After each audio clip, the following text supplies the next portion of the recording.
A very good evening, everyone, and a very warm welcome to today's session where we talk about a very interesting opportunity for all of you finance and accounting folks.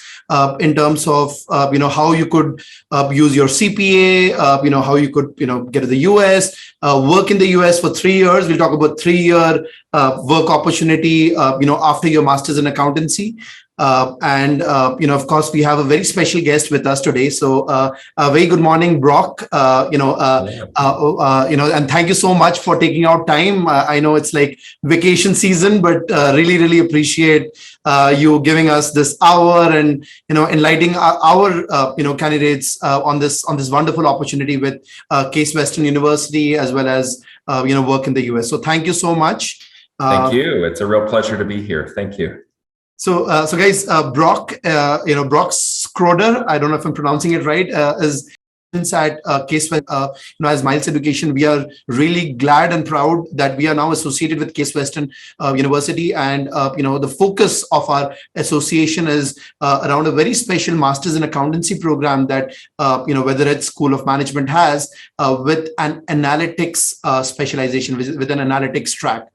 And, before I hand it over to Brock, who will actually enlighten you in a lot of detail about what's the entire program about, and also about the Case Western University, I'll give you a quick background of where we started and why are we talking about accounting with analytics. So guys, as you all are aware, we have a lot of folks from India who go to the US, work in the US, have global exposure. The thing is, nearly all of them are engineers, right? So we have engineers and doctors, and mostly engineers in terms of quantity, high numbers of engineers from India going to the US. And, a typical route taken by those engineers is they do their bachelor's in technology in India, right? They complete their bachelor's, and then they do a MS in computer science from one of the universities in the US. And the MS in computer science in the US is treated as a STEM program. So, just to sort of, educate everyone, STEM stands for science, technology, engineering, and maths, right? So an MS in computer science is a STEM program. And the rule is, if you do a master's in a STEM program, you get up to a 3-year OPT. It's like a 3-year work permit after your master's in the US. After, of course, during the 3 years, you can apply for H1s and all of that. Or of course, after 3 years, you can come back to India. That's always an option. But it's like a 1 year or 1.5 year master's and a 3-year work permit because it's a STEM program. Now, the same thing does not hold true for accountants or finance people. If you go to the US and do a MS in accounting or MS in finance, or an MBA, you would end up with, after your master's, you will only get a 1-year work permit. So you get a 1-year OPT after your master's if you do a non-STEM program like an accounting or finance. And that is where the Weathered School has been very forward-looking in terms of combining both the worlds, accounting and technology. And the good thing is the MS in accounting with the analytics track that we're going to talk about today. That program, though it is for accountants, though it's for finance people like yourself, a huge advantage is the program is a STEM designated program. So what that means is you do this MS in accounting with the analytics track. And after this program, instead of getting a 1-year work permit, which accounting programs would typically provide you, you get up to a 3-year. It's a 1 year plus 2. So it's a total of 3-year OPT, a 3-year work permit that you have. So this becomes really exciting for people who are looking at, going to the US. Of course, the program in the first year is going to be quite an investment. Brock is going to talk about the fees and all of that. So it's going to be an investment for you. But, once you complete your master's, so, typically the track that we are looking at for candidates is, let's say you complete your CPA while you're in India. Now CPA exams are in India, a lot of you are CPA candidates. You complete your CPA while in India, you're already a CPA, you get your license, or at least you pass the exams. and then you go to the US, do the master's. Think about your opportunities while you're getting placed at the completion of masters. You're a CPA, and you have completed a master's program from one of the top universities in the US. Crazy opportunities. The Weathered School has a near 100% placement rate. The accounting program is a top ranked program in the country. It sort of is a crazy opportunities out there. So, of course, this route of getting the US would mean an investment in terms of the cost that you would have to pay for the program in the first year. But this is crazy ROI, right? Fresher CPAs in the US, bare minimum get $60,000 per year as a salary, bare minimum. The range is about $60,000 to $80,000, and with the masters, you can even look at up to $100,000 pay scale. So if you work for 3 years in the US, you're looking at earning anywhere between $250,000 to $300,000. So that's going to be a lot of returns, and of course, not just the money, the kind of experience and exposure that you would get is extraordinary. So as Miles, whenever we've talked about CPA or CMA, we've always told you about the job opportunities in India, and they still are really crazy. You have a lot of opportunities in India, but increasingly we've had candidates talking to us, asking us about global mobility options, and that is where US is of course top on everybody's list. And guys, today our discussion is around how CPA or how an accounting track in the US could lead you to a great career opportunity. So thank you everyone for joining in. I'm going to pass it over to Brock, who sort of give a more structured presentation on this. And then, of course, we will look at a lot of questions and answers. So whether you're a CPA or a CMA, same thing. Even if you're a CMA, same thing, complete your CMA and then go and do a master's, the master's in accountancy from the Weathered School. So we'll talk about all of that. But, over to you, Brock. And again, thank you so much for taking out time, this morning for all of us. Thank you, Brock. Yes, thank you. It's so good to be here. I've been excited and really looking forward to this opportunity to be able to speak to you. And actually, I've prepared some PowerPoint slides. If I could have the ability to share my screen, I would love to be able to present to everyone. Brock, it's done. It's done. Yeah. Wonderful. Thank you so much. And at this time, I want to just confirm, can you see my PowerPoint slides? Yes, absolutely. Wonderful. Great. Thank you so much.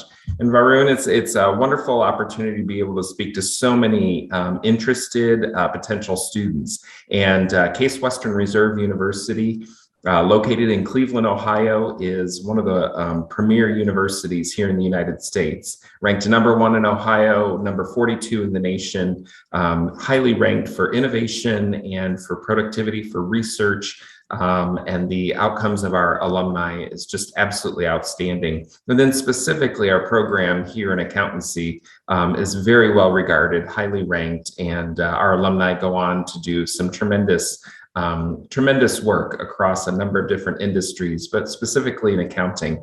And so we're excited that as Weatherhead School of Management, that we can partner with Miles Education to be able to present this tremendous opportunity to each and every one of you. Again, I'm Brock Schroeder. I serve as the Director of Admission for a number of different graduate programs here at the Weatherhead School of Management. And specifically today, I want to talk about our Master of Accountancy program. But let me talk, if you're unfamiliar with Case Western Reserve University and the Weatherhead School of Management, let me just very briefly introduce you to this fine institution. Case Western Reserve University was founded in the 1820s. And it has always been located here in Ohio in the Cleveland area. Case Western Reserve University is located in the state of Ohio, which is in the Midwest or the Great Lakes region of the United States. On the map of the United States, you see in the upper left corner, the state of Ohio is colored red. Ohio is a significant state, both in terms of economy and population.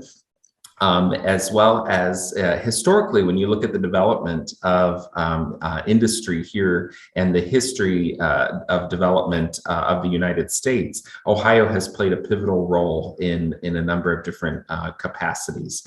and still to this day holds a great deal of prominence. As you're going to see later, a significant number of companies are based here or have major operations in the state of Ohio. So Case Western Reserve University is located in the city of Cleveland. Cleveland is at the very northern end of the state of Ohio, right along the shores of Lake Erie, one of the Great Lakes. And you can see in the center there is kind of a map pin of this showing you where Cleveland is located along the southern coast of Lake Erie. We are situated in an area of Cleveland called the University Circle. The University Circle has been ranked the #1 arts district in the United States, and it's a wonderful place to go to school. The university's here, plus there are a couple of different institutes, an Institute of Music, Institute of Art, and then we have a variety of museums, art museum, history museums, botanical gardens, as well as right in the center of campus is Severance Hall, which is home to the Cleveland Orchestra, a world premiere orchestra. So we're very proud of all the educational and artistic opportunities that are right here in our circle, our university circle. In addition to that, the University Circle is home to the Cleveland Clinic, which is ranked the #2 hospital in the world. Our School of Medicine is actually housed in a facility that is shared with the Cleveland Clinic, a brand new facility just opened in 2019. And again, we're very proud of our partnership with a number of different institutions here in the Cleveland area, but specifically with the Cleveland Clinic. And then right next to that is the University Hospitals, which are our teaching hospitals where a lot of our medical students and nursing students practice doing their residency. The university was actually founded in the 1820s, but it came into its present existence in the 1950s as the Case Institute of Technology, very strong in biology, physics, some of the hard sciences, engineering included in that. Case Institute combined with Western Reserve University. Weatherhead School of Management has historically been a part of the Western Reserve University. And so in the 1950s, these two institutions combined to form what we know today as Case Western Reserve University. The Weatherhead School of Management has been around for a significant number of decades in a variety of different names, but it is now called the Weatherhead School of Management. It has been so for a few decades. And we are located in the Peter B. Lewis building. The Peter B. Lewis building is an iconic building built in the mid-2000s. It is designed by Frank Gehry, a very famous architect who you may recognize or see some similarities in this building to some of his other designs, his other buildings, such as the Guggenheim Museum in Bilbao, Spain, as well as the Disney Symphony Center in Los Angeles, California. We're very proud of our building. Students absolutely love the building. It's a great place to attend classes. It's quite inspirational, and the innovative architectural design elements really stimulate and create a wonderful environment. So we have wonderful gathering spaces, a large atrium where students can gather and study and socialize, as well as tremendous classroom spaces and other educational facilities within the building. Again, you can look, we're ranked in a number of different ranking categories in different ranking systems, US News and World Report, the QS top universities, as well as a number of other different types of ranking systems that are out there. But just very briefly, the university you can see, again, as I said, is #1 in the state of Ohio, number 42 amongst national universities. That category means that we're a research university. So a significant number of our students are involved in research along with our faculty. And our faculty are on full-time appointments in order to primarily conduct research as well as incorporate that into their teaching assignments that they do in a variety of their courses. One of the things that is of note, it's quite interesting about or unique about Case Western Reserve University, is the majority of students at Case Western are graduate students or doctoral students. So we have a significant undergraduate population. It's just under half of our population, but more than half of our population are actually graduate students and doctoral students. So you'll find the campus is a familiar place because there are many students that will be just like you, students that are beyond that undergraduate experience and are really involved in some serious graduate work as well as research. The Master of Accountancy program is one of our premier programs here at the Weatherhead School of Management. Our accounting department has been around for just about 100 years. So we have a significant influence on industry, the accounting and finance industry, not only here in Cleveland, but really across the United States. Our program today is a program that can be completed in 2 to 4 semesters. It's a quite flexible program. There are a lot of options for you. And so you can complete it in 2 semesters and then maybe return home to India and return home to a job, or you might want to stay on. And as was mentioned before, we're a STEM designated program, and we have STEM designated courses that you need to complete in order to fulfill that, so that you can get the F1 visa STEM designated extension or OPT extension to be able to do up to 3 years of work, full-time employment after your graduation from our program. The program is 30 credit hours. However, we do know some students, they want to tack on additional classes, and that flexibility is available for you to take additional credits beyond just the 30 that are required for graduation. We keep our average class sizes to around 20 students, so you get that personalized attention and the work directly with faculty, not graduate teaching assistants, but faculty, full-time faculty are teaching our classes and are available for you to interact with during class. We have a low faculty to student ratio of 1 to 10. And again, that speaks to the quality that we want to see produced in our students. And so we pay a lot of attention to the student learning that goes on. You can see below that some of the courses that are part of our core accounting curriculum. We do have a core set of courses that we ask students to complete. And then beyond that, we have a number of electives, a lot of electives across the Weatherhead School of Management in areas such as finance and in addition to accounting, but in areas of finance or analytics, as well as in supply chain or in organizational behavior, a number of different areas where we have courses available to students, even partnering with our neighbors next door to us in the School of Law. We have a couple of courses we teach with them in tax law. And so not just classes within the Weatherhead School of Management, also classes outside of our school that are available to you as electives beyond the core that you see here on this particular slide. One of the things students ask is, am I going to be able to get in? Is this a program, how do I qualify? This is kind of a profile, I would say, of our student entering students. And these are sort of what I would call averages, or what we holistically look for in our students. So remember, the program can be anywhere from 2 semesters to 4 semesters, or like a year to maybe a year and a half or 2 years in length, again, depending on the courses that you want to take. The basic curriculum to fulfill graduation requirements is 30 credit hours. And we require students to have a minimum of 9 credit hours to be full-time. And you must be full-time to be on an F1 student visa. We do begin students every fall, August, as well as spring, which is January. And again, this is a STEM designated program. We are currently test optional, which means if you choose not to submit GMAT or GRE test scores, that's fine. We will consider you for admission and scholarship, even though you do not submit GMAT or GRE scores. However, if you do submit those scores, be aware, we like to see quantitative and verbal subscores that are around 50 percentile or better. And so note that we really do like to see GMAT and GRE scores, but they are not required for fall 2022. We've extended a test optional for the fall 2022 admission.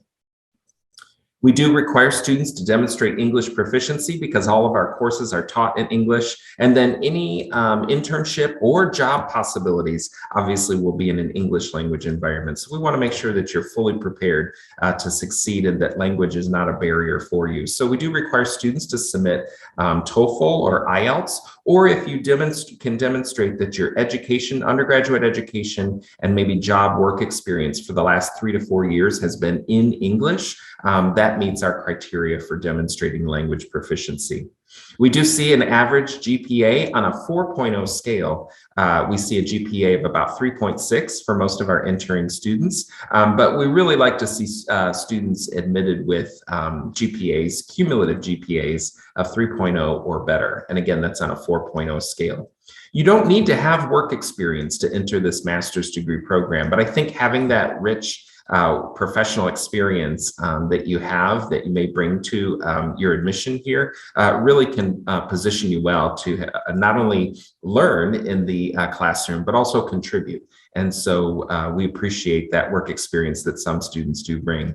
Be aware that we do offer scholarships. If you want to be considered for a scholarship, you can select to do that when you apply for admission, so that when you're on the application, you can select that you want to be considered for a scholarship. And what that means is we will review you not only for admission, but for scholarship. And so when an admission offer is made to you, you will also be presented with a scholarship. It's a merit-based scholarship based on your academic and if you have professional experience. And we take a holistic approach in looking at all the different documentation, admission essays, resume, other things like that that we require. We evaluate all of that for a scholarship award. And they can range anywhere between about 15 to 40% of tuition. Tuition right now for this program is just over $42,000 for the entire 30 credit hour program. And so if you break that down, the 42,640 divided by the 30 credit hours, that kind of gives you a per credit hour charge. And you're only charged per semester however many credits you take. And again, remember, to be full-time, you have to have a minimum of 9 credit hours each semester. Most students are awarded scholarship, and as I said, it's anywhere between 15 to 40% of the tuition, the program tuition, that you would be awarded. There's no real prerequisite coursework required other than in accounting, and especially for any of you that really have yet to do the CPA exam. Obviously, you have to meet the CPA requirements or prerequisite requirements to sit for that exam. And so we'll make sure that you have not only the core courses for this program, but we do have the courses available for CPA prep should you need that. Now, I know many of you may already be CPA. You may have that CPA certification and have completed that license. And so I asked our program coordinator, I said, can you give me what would a sample schedule look like for someone who has a CPA? And so she put together this nice schedule, and hopefully you can read this, but basically it's a 3-semester program is what it would look like. And so you have the core courses. The first course that you would actually take in your first semester is what we call a validation course. Essentially, it's all the accounting principles that you would have had to have learned to sit for the CPA exam. But basically, we want to make sure that you are going through a validation course that is here in the United States context, in a master's degree program. And you would take that course right alongside some other courses in accountancy, as well as financial technology and business analytics. And then you would move into your core accountancy, graduate accountancy courses in your second semester. Your third semester and beyond really can be filled in with electives, either electives in accountancy or electives in other areas here in the Weatherhead School of Management. And again, we have a large number of electives available to you. There are some prerequisite courses, again, beyond the validation course, but we do have other prerequisite courses available should you need them, and you can see that list there below. What we do is once you're admitted into the program, you would have a one-on-one meeting with our program coordinator. And what she will do is review your transcripts, review your work experience, and design a schedule that meets your academic and professional goals. And so we'll not only look at the prerequisites, but also the electives that you would be available to you, and design a schedule over 3 semesters, 4 semesters, however many it takes for you to accomplish all of those courses. And remember, we do provide career development. From the moment you're admitted, we will be working with you on your resume, your interview skills, and many other opportunities that we make available to you through our career management office, as well as our program coordinator specifically will work with you on getting you ready for, if you want an internship, we can do that. We usually do that in the summer. So you're in classes in the fall and spring semester. And then summer for us is again mid-May through about mid-August. And so while you're enrolled, if you're continuing through maybe over 3 or 4 semesters, we could do a summer internship for you. But we begin working with you from the very first moment you arrive here on campus to get you ready to either do an internship or for job placement. So we work with you on interview skills, matching up your professional interest with what we see recruiters, what their needs are in different companies that we work with. And speaking of those companies, there are a significant number of companies that we work with for this program. Did you know that 40% of Fortune 500 companies have some form of a presence here in the Cleveland, Ohio area?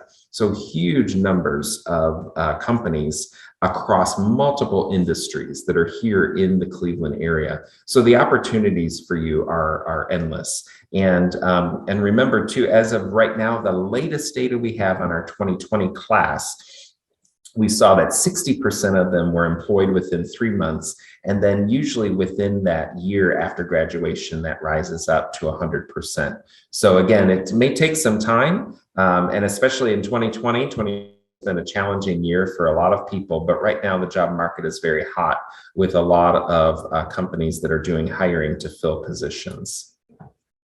So again, the application process, if you're ready to apply, we're taking applications now for fall 2022, which begins in August. And especially if you're needing the F1 visa, we begin that F1 visa application process in February. And so we encourage you, we can't begin that process on the visa until you are fully admitted and you accept our admission offer. So now's the time to apply, and I encourage you to do that. And you're going to work with a Miles education representative to help you apply. But as you do that, I encourage you to check out our website at weatherhead.case.edu and click on or locate our Master of Accountancy program under the variety of degrees that we offer here and are listed on our website. When you're on the Master of Accountancy program, you can look at the admission information, and what you're going to see is this list here.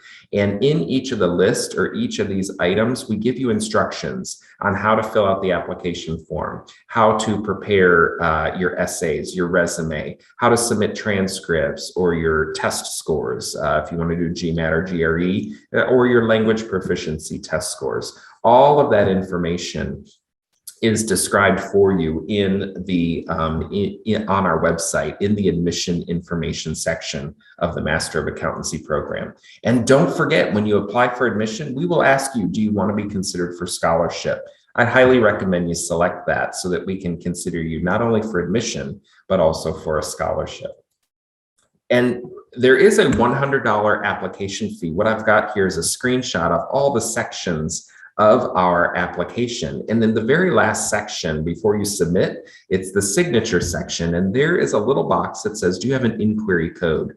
We have set up through Miles Education, we have set up a unique code that Miles can provide to you. And what that does is it waives the $100 application fee. So I encourage you, work with our Miles Education partners because they're there ready to help you complete the application process. I have a one-on-one direct link with the Miles Education representatives so that they can ask questions and really help you prepare yourself for the submitting all the documentation. And then once we review all your documentation, we invite you for a virtual interview. And so we set those interviews up. You don't have to go anywhere, travel anywhere. You can do it right there from home. And so you just need a good internet connection with a camera and speakers and a microphone so that we can have you conduct a virtual interview.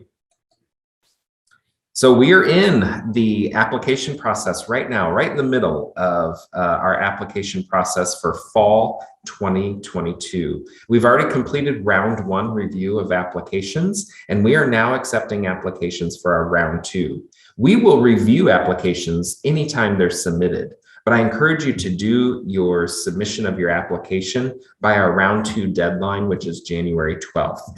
And that's coming up in just 1 month. And so I encourage you, you have plenty of time to get your materials together and get them submitted, but I encourage you to do so and have your application submitted by the January deadline, because you'll see we will notify you at least before March 4th, but sometime during the month of January, February, we would notify you of your admission decision. And that's right in time for you to begin what's called the I-20 process, or application process, for the F1 student visa.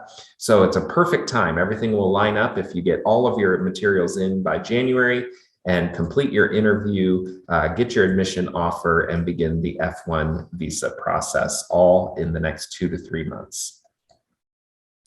Now, a lot of people have said, where can I go to apply? Well, applygrad.case.edu takes you right to our application. Or if you just go to our website, weatherhead.case.edu, and you'll see all over the web pages, you can request information, or you can apply directly off of our website. So I encourage you to do that today. Start an application, and be sure to check with the Miles Education partners for that code to waive that application fee. And remember, we're test optional. So if you have not completed the GMAT or GRE, that's fine. When you do submit any documents, transcripts, test scores, anything like that, we can use copies of your transcripts and test scores.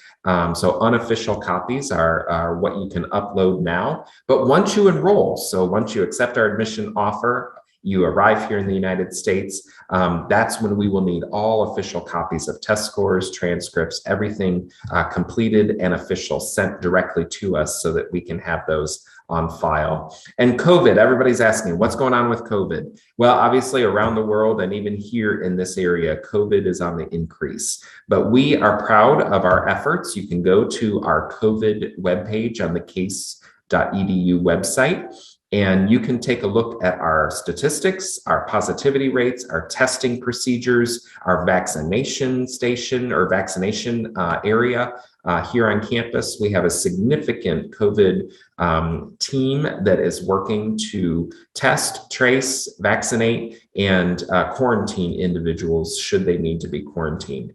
So please be aware of that. Also, I would encourage you to check out the CDC as well as the U.S. Secretary of State or Department of State website on COVID protocols for traveling here to the United States. Things are changing daily, and so we encourage you to stay up to speed, not only on what we're doing here at the university, but beyond that to what the United States government is requiring for those that are traveling here to the United States. We are, should mention, we are in person right now. And so we anticipate we had a full semester in person. Everybody was wearing masks. We were socially distanced, and we kept our positivity rates low. And so we're proud of our efforts and happy to say that we are able to be in person. We are planning to do that for spring, but again, we will continue to monitor the situation, the positivity rates and everything going on, as well as follow the state of Ohio and the US government guidelines for all COVID safety procedures. So I'm going to stop there, and I think, Varun, I'm going to turn it back over to you and see if we have any questions and things that I can do to help answer those questions. So firstly, thank you so much, Brock, for giving us such a comprehensive overview. I see a lot of candidates on the chat, on the Q&A, having many questions. I think if it's okay, I'm going to quickly set the context for them, based on the questions that I've seen so far. And, if I could help your, have your inputs as well, that would really help. So, guys, one thing that everyone needs to understand here, right? This is not an online program. You are going to be traveling all the way to Ohio, staying there for a year or so, and doing this program. This is travel to the US, studying in the US. For an online program, you don't get the OPT. So this is a face-to-face program, right? So, that's one thing which I wanted to clarify. Thank you. The second piece, again, Brock, just to sort of get a perspective, I did see that, you had the curriculum spread over 3 semesters. But what I understand is if candidates want, they can actually cover the entire course in 2 semesters instead of 3. Yes. Yes. Yeah. It's not, most students do 3 semesters. We just see they like to kind of spread it out, maybe even get an internship in there that could lead to a full-time job and the OPT after the program. But yes, it's absolutely possible to do 15 credit hours over 2 semesters and finish the program. And technically that would be from August until May. So actually less than 1 year, it'd be 9 months. So it is possible, but we have to work with you to see what your undergraduate coursework, beyond that, any other coursework you've had, to make sure you meet the prerequisite validation courses we need. And then make sure that you don't need any other type of courses for any other type of academic or professional goals you may have. So guys, just to start to sort of set up a pathway for most of the people here. And before we do that, let me quickly roll out a poll for everyone. And let's just try to understand where do you guys stand with your CPA and CMA. And Brock, most of the candidates that we have on the session today, are CPA or CMA alumni, or people who are pursuing their CPA and CMA. And guys, the reason why I'm talking about CPA, CMA, and I understand this is a good, amazing master's program. To do the program, you don't need to be a CPA or CMA. So that's very clear. But having said that, right, if you want to have a great career in finance and accounting, a professional qualification like CPA or CMA goes a very, very long way. And if you're looking at work in the US, I'm going to sort of focus more on CPA than on CMA because it's a public accounting qualification. And given that all of you are from India, even if you've done a master's in accounting in India or an MBA or whatever qualifications, which are amazing even from India, if you're a chartered accountant, it goes a very, very long way if you're working in finance and accounting. So likewise, if you're a CPA and you're working, so the entire thing here is, the entire pathway here is, folks who are looking at this program, a very strong recommendation would be to complete your CPA before you go for the program. Now, that is not a mandate. That's not a mandate. I mean, let's say you've not done any of the CPA exams, you can still go for this master's program. Yes, you can. Or let's say you've passed 3 exams, 1 is left, you can go to the US and give that 4th exam, not a problem. But, if you are a CPA and you complete this master's program from Case Western, this is like, companies will be looking for you. You won't be going for interviews. They'll come into your room to check if they can hire you. So, Brock, if you can talk about that, if I have a candidate who's a CPA and who completes the master's in accounting from Case Western, what are the possibilities? Yeah, most of our graduates, most of our students, and then when they graduate, do not have their CPA license. In fact, what they're usually looking for entry-level positions that tend to be a little bit lower paying, but where they can work there for maybe 6 months or a year, and then the employer will say, okay, we'll pay for you to complete the CPA exam. But those jobs are, I think, a little bit harder to come by. And like I said, they're very entry-level positions. Some employers like that, but it would be great. Most employers really want to have that CPA license. I think that's an impressive statement for you to have the CPA, plus you've completed the Case Western Reserve University Master of Accountancy. That speaks volumes to a potential employer about the strengths of what you bring in terms of knowledge and skills to a job. And guys, let me tell you that this is among the top 5 accounting programs in the US, right? So this is an amazing program, and and that's the reason why Brock and me, both of us, are so excited to present to all of you. But Brock, a few pointed questions, and you can give me a range. If I'm a CPA and let's say I have about a couple of years of articleship/internship experience, I have a CPA license, and I complete the master's in accountancy program, and I have about 2 years or 3 years of experience from India, and I've worked for Indian firms. And here I have completed my master's program and of course I did my CPA before I got into the program. What kind of salary would I be expecting, assuming I have good communication skills, good articulation? What kind of salary range should I be expecting when I go in for placements?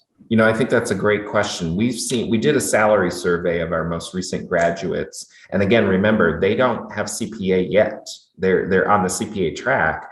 And what we've seen, and it also included individuals that are not CPAs and have no CPA, they're not even pursuing it.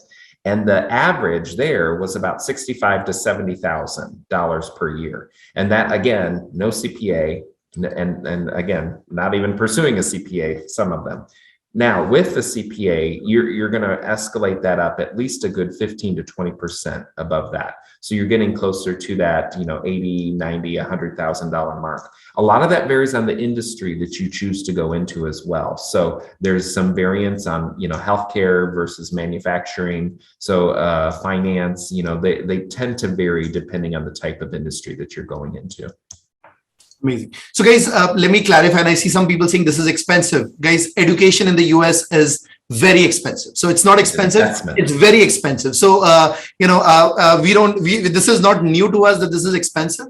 Having said that, right, you guys, now understand that, a CPA is not so expensive. And of course, you spend about 3 lakhs or about $4,000-5,000 on your CPA while in India. And after you earn your CPA in India, guys, you have a few options. It's not that, we're telling everybody has to go to the US. I mean, there are very, very good job opportunities in India. You have all the public accounting firms, Big Four in India, who are ready to hire you. Typically, Brock, the salary range for CPAs in India is about $10,000 for freshers. So guys, now you understand, right? If you're working in India, let's say you're a CPA, you're working for a Deloitte or an EY or a KPMG, PwC. On an average, if you've done, let's say, 2 years of articleship and stuff, you'd get paid about $10,000, right?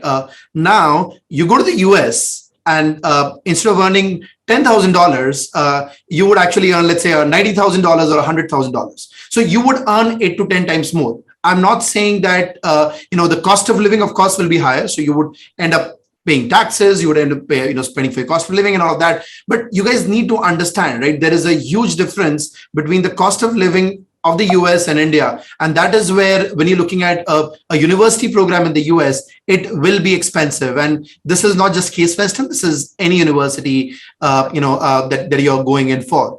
Okay, now, I want to sort of, so guys, we are all finance people, right? So we'll talk about return on investment. So two things we'll talk about. First is how much is the investment?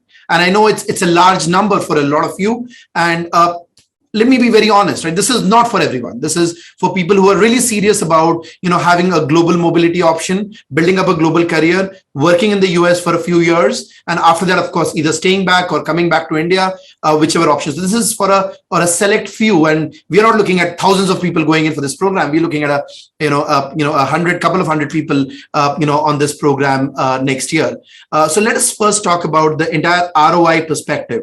So what's my investment on this? Right. Number one, one of the things that I would strongly recommend to everyone who's heading on this, do your CPA, right? So, that's a very, very strong recommendation from my side. And I'm sure Brock will also vet that. It's not that you need a CPA for this program, but having a CPA would put you in a very, very good position. So let's say a CPA would cost you about 300 to 400,000 Indian rupees. So we say lakhs, 100,000 is a lakh, Brock. So about 3 to 4 lakh rupees is the cost for your CPA. So that's number one. On top of that, let's talk about the cost of the program. So Brock, correct me if I'm wrong. I see about $43,000 as a tuition fees. Yeah. For the whole program.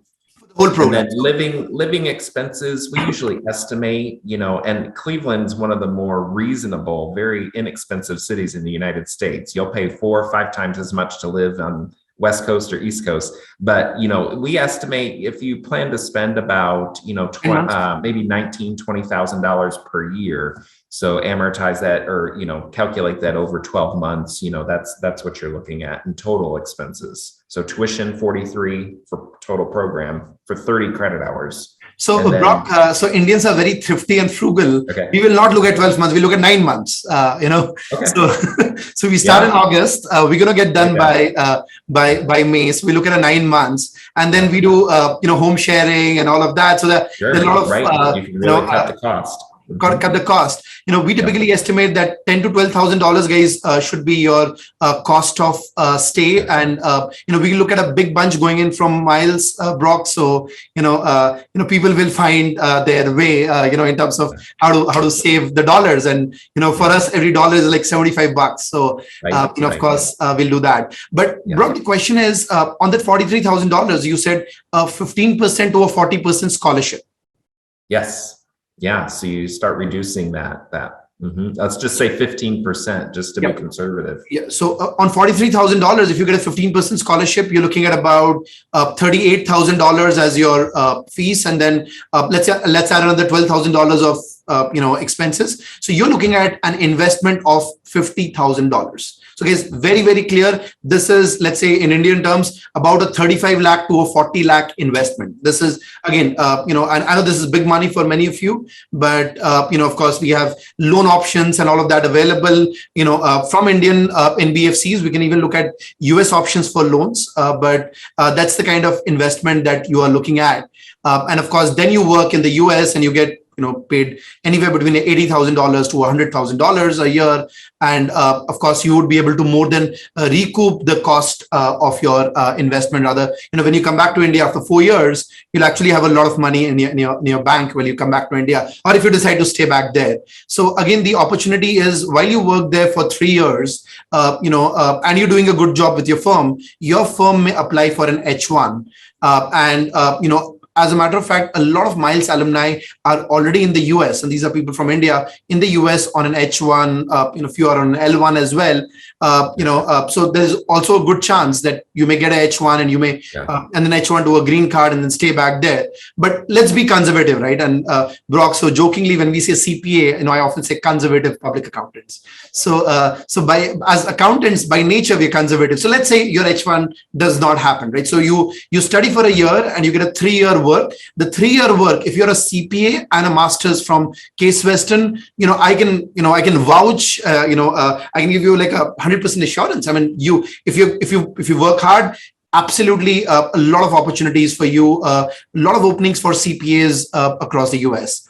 So you're looking at a $50,000 investment, and then a 4-year stint in the US, 1 year of study, and about 3 years of work. So I hope this makes sense to people. And the first batch that we are looking at from Miles for Case Western is fall of 2022. So your classes would start, let's say, August. And of course, we'll have to work over the next few months to make sure, number one, your application is in place, your visa is in place, and your CPA is in place. And I keep insisting on CPA, though it's not a mandate, but it will go a long way when you're there in the US.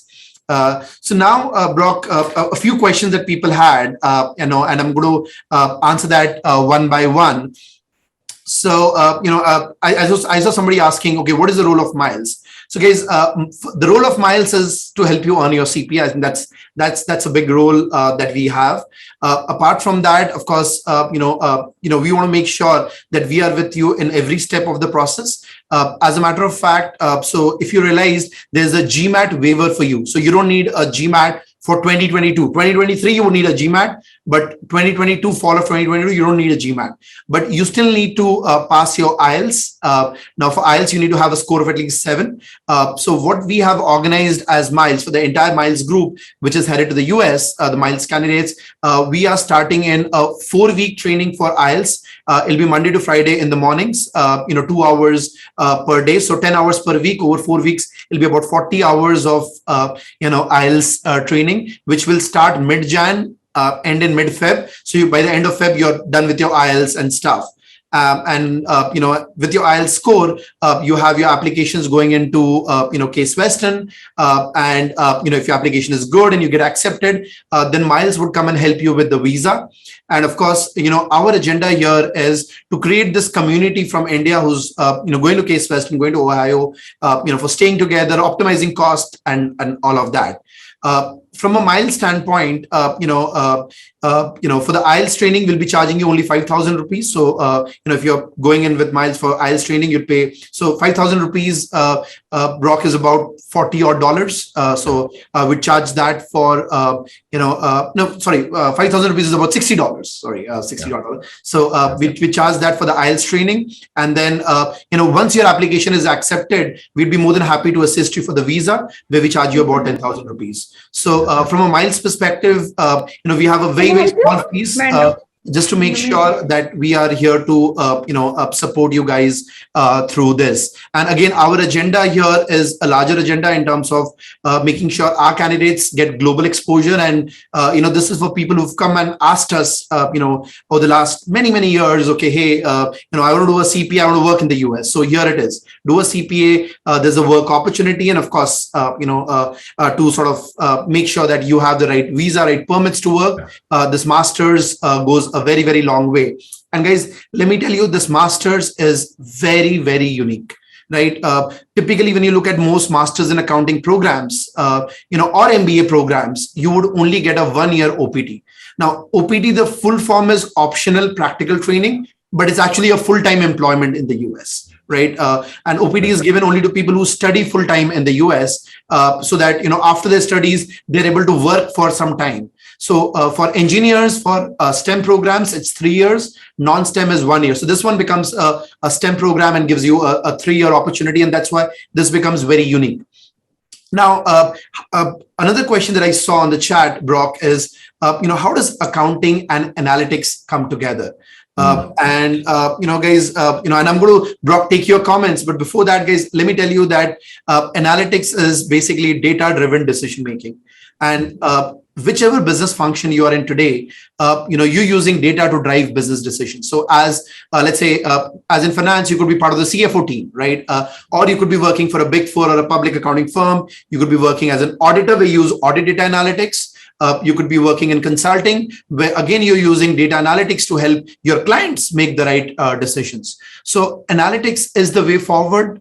It is how tech comes across with every business function, and not just for accounting, right? You want to be a successful marketing guy today, you need to know analytics. You want to be a successful HR person, you need to know analytics. You need to be a successful supply chain person, you need analytics. So likewise, you need to be a successful accounting and finance guy, you need to know analytics. And this would really go a long way. This is about, how do you use data to drive business decisions? How do you use data to drive audit? How do you use data to drive tax?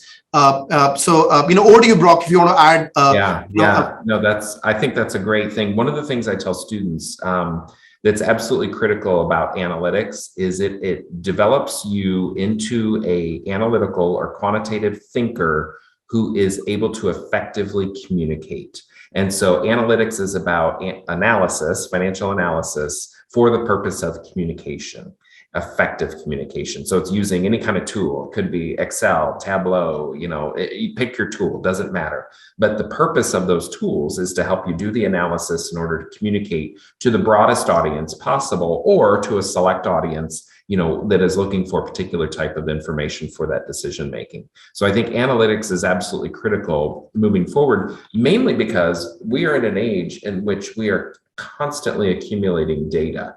Every tool we have, whether it's a CRM, if it's your sales system, point of sale system, anything like that, it is collecting enormous amounts of data. So how do you use that big data? How do you approach that big data with tools that allow you to effectively analyze and communicate that data?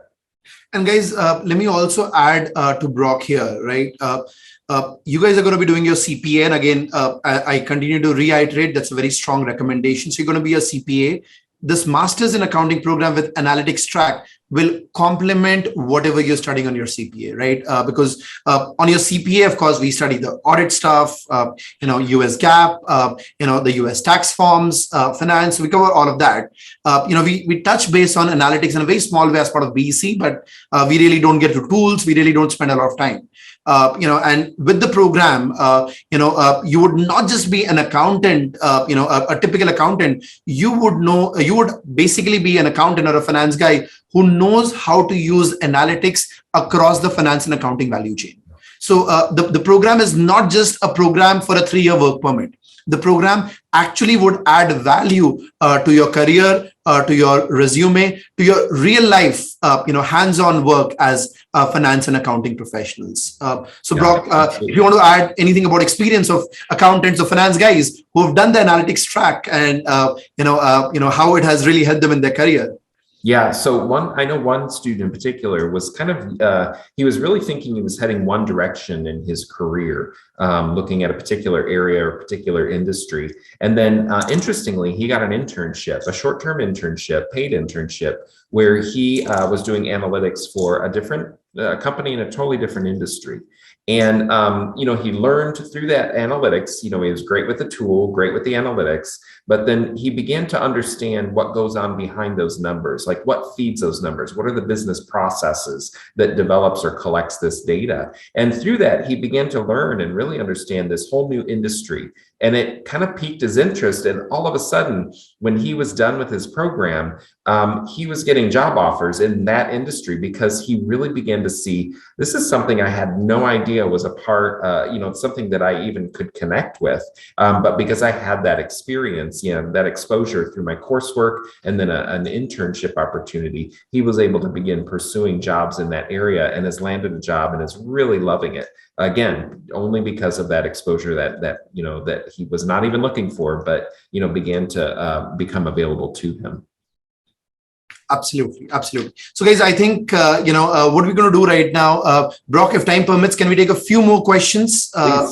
Okay. So guys, anybody who's got questions can raise your hand up. And we'd be more than happy to, take your question. I'm going to get you live so that we have it more interactive than just taking onto the chat. But before we do that, let me quickly roll out a poll on this, in terms of, so that we know how many of you are serious. And, let me tell you that we want to close this by the 10th of January in terms of people who want to go for the program so that, we can start your IELTS training by mid of Jan.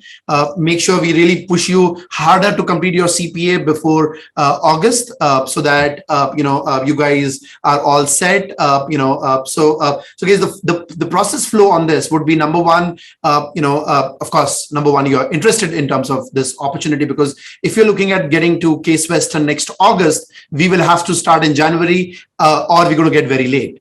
So we start with the IELTS training 4-week, then you submit your application. Let's say by end of Feb, early March, you get your acceptance, and then visa would take about a month to get sorted. And then of course, August, you land in there in the States. And of course, guys, I don't want anybody cribbing about this is expensive. Yes, this is expensive. This has to be expensive. You guys, if you are looking at great returns, you have to look at good investments. You can't get great returns without good investments. And I would continue to say that, this is not for everyone. We have a lot of job opportunities for you here in India. So if you think, okay, hey, this is not the path I want to take, fair enough. We've got your back. We've got you covered. But this is for those who really want to go abroad, wanted to go abroad, and this is a good 4-year stint, right? 1 year study and 3 years work, and then you can very easily come back. I think this is a very, very good global exposure option. Now, from Miles's side, the entire team at Miles would be able to coordinate this, but we would have Gopal, who would be the Spock on this. Aisha, if you could send, or Gopal, if you could sort of quickly introduce yourself, that'll really, really help so that everybody knows you. And I see a lot of people, I see 45% of the audience interested in this, saying yes for this. So that's a very large number. So guys, again, what we are looking at is a very genuine, a very serious career path, which involves a significant amount of investment. Gopal, do you want to quickly say hi? Yeah, hi, Varun sir. Hi, sir. And hello to everyone. And wishing you all the best for this new opportunity. And me, Aisha ma'am, Varun sir, and entire Miles team is there to help you guys. Thank you so much. Thank you, Varun sir. And guys, we also have Syed Pasha from our team, who's an expert with, foreign education. He's worked in this space for a very, very long time. He heads this entire foreign collaboration piece for Miles. Rather, he's the first point of contact to Brock, and he's been getting us connected. And guys, let me tell you that we have connected to multiple universities over the last few months, but we had, we were overwhelmed with the kindness that Brock showed and the entire opportunity that we had with this top accounting program in the US. So few criteria that we were looking at. We were looking at, it should be a good university, a very good university, and Case Western is.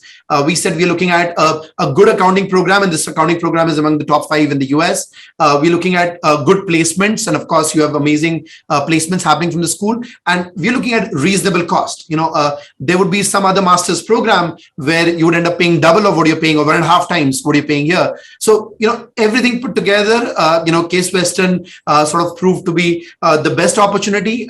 And instead of really, sending our candidates to multiple universities and spreading out, we said, okay, hey, we're going to focus in here. And we've spoken to professors at the whether it's school, and it's been a great experience. So Syed, over to you. Hi, Varun. Hi, everyone. And yes, I would be definitely more than happy, more overwhelmed to, in fact, help these students who are aspiring to go to Weatherhood School of Management. And I will do all my best in order to support you in every application process.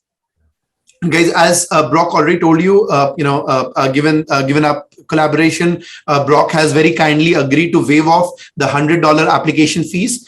So before you apply, just make sure you get a code from the Miles team. And from a Miles perspective, you would have a small amount, as I said, 5,000 rupees for the IELTS training and 10,000 rupees later for the visa assistance that we're going to be charging you. And that's all, because our agenda is to help you on your CPA. And of course, this is a career progression, a pathway that you guys need to look, on top of that.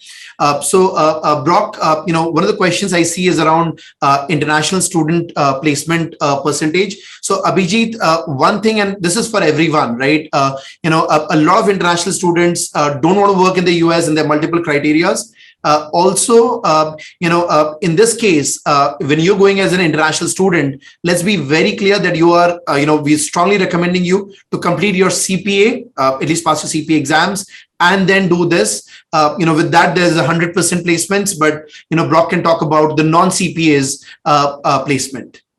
Yeah. So, and again, remember too, we track placement for those students that are seeking employment in the United States. And the thing is, not everybody is. And so for those that are seeking employment in the United States, at present, our placement rate is nearing 100%. Again, we track that over time. We look at it 3 months out, 6 months out, 12 months out, and beyond. And so very high placement rates. The other thing to factor into this too is a number of our companies that are recruiting our students. They do ask, if a student's on an F1 visa and is also pursuing an H1B visa. So not only in our placement services do we help you just get a job, but we're also trying to line you up for your short-term and your long-term goals. And so the placement services that we provide are actually for individuals that are seeking employment here in the United States. And so I know Miles Education does a great job with placement of students in India. And so that's one of the things that really I'm excited in partnering with Miles about, is that we have the expertise, the connections, the network here in the United States for placement. But Miles Education has a long list of wonderful firms there in India that are also doing the hiring. So again, high placement rates. We're going to have to begin tracking this. This is our first time to work with Miles. And so we don't have specific Miles Education students that have come to us yet. So I encourage you to be the first. And I have great hopes and also great confidence that we'll be achieving that 100% placement rate for students from Miles Education, either here in the United States as well as back in India. Amazing. So Brock, we're going to take in a few questions. I see a few hands raised. So we'll go very quickly. So Tasneem Baldiwala. Hi, Tasneem. Guys, when you raise your hand and I call it your name, you also need to unmute yourself. So Tasneem, if you could unmute. Yeah. Hello, sir. Hi. Yeah. So firstly, I'll just briefly tell you about my qualifications. So I have done BCom and NCom, and I'm pursuing CPA from Miles. I'm done with my 2 subjects, that is FAR and audit. and I am targeting to complete Bec and Reg by May mid. So I'm like really excited about this opportunity. So first thing that I wanted to ask is, it's gonna be like if we take minimum 9 months, if I want to complete all 30 credit hours in 9 months. So is there any chance to work along with studying? Because as far as I know or what I've understood, it's gonna be a full-time thing, right? It is a So yes, it is a full-time degree program. So we tend to encourage students not to work while they are taking classes. And especially if you're going to do 15 graduate credit hours per semester, you multiply that times 3, and that's the total number of hours that you need to be spending on your program, which is roughly 45 hours a week. And so that's equivalent to a full-time job. The other thing that you have to be aware of, when you are on an F1 visa, you are restricted. The US government dictates that you cannot work more than, you cannot work a part-time job, or you cannot work a job outside of your program more than 20 hours. And so you're really limited in the types of jobs you can do while you're a student, as well as the number of hours you can work. And again, as a full-time student, the expectation we have and the US government has is that you are on this program full-time, and that is your number one priority. And so working may be secondary, maybe 5 hours a week. We do have campus jobs. We have some graduate assistantship positions open to enrolled students. So you have to be enrolled here first to even do any on-campus work. But those tend to only be about 5 to 10 hours of work a week, because again, you're a full-time student, and that we have to make sure that that is your first priority and that you're meeting the obligations for your F1 visa. And also this thing okay, so I would add on top of that, right? If you were to work, let's say 20 hour a week or do a CPT, then it'll be nearly impossible for you to complete this over 2 semesters. Then this becomes a 3-semester program for you. Yes. And if you spread it right. over 3 semesters, you would spend more than that in terms of the cost of stay and the opportunity cost that you would have lost, because here you become employable in 9 months. In that case, you Yeah, would be right. employable in about 16 months. So, you would lose about 6 to 7 months or 8 months actually, if you were to do that. So what we would say is 9 months of total studies, and you would love the entire experience that you have at whether it's school, and then of course you have the 3-year work waiting for you. Okay, so second thing I just wanted to ask, what about the stay? Is there any hostel facility or like anything that would be provided? So For Tasneem, living? yeah. Yeah, so we graduate students are not, we only have campus housing for undergraduate students, so no graduate Okay. student housing. However, in the university circle and the surrounding areas, we have significant numbers of apartments, homes, all sorts of rentals. Everywhere you look around here, it's student housing, but it's privately owned. And so there's lots of opportunities to get rental apartments, condos, shared. You can rent a room with a group of other students where you rent a room, someone else has a room. So there's a lot of different rental opportunities and housing opportunities all around. Not only that, the university circle operates 8 shuttles all into the neighborhoods for free. And in fact, I live in one of the neighborhoods. 2 of my neighbors are graduate students, and we all ride the shuttle to campus every day. And the shuttle runs all day long for 12 hours, 6 a.m. to 6 p.m. And it's free. And it picks me up right outside my building and drops me off 3 buildings down from where I live. So we've got great transportation that the university circle operates into all of these neighborhoods so that it's easy for you to get to your housing. And Tasneem, just to add on that, Syed from our team has already done some research around the student housing around the university campus, and of course we're looking at shared accommodation with candidates from miles from India who are traveling in. So it's going to be really cheap, very, very, very optimized. So that's not a worry at all.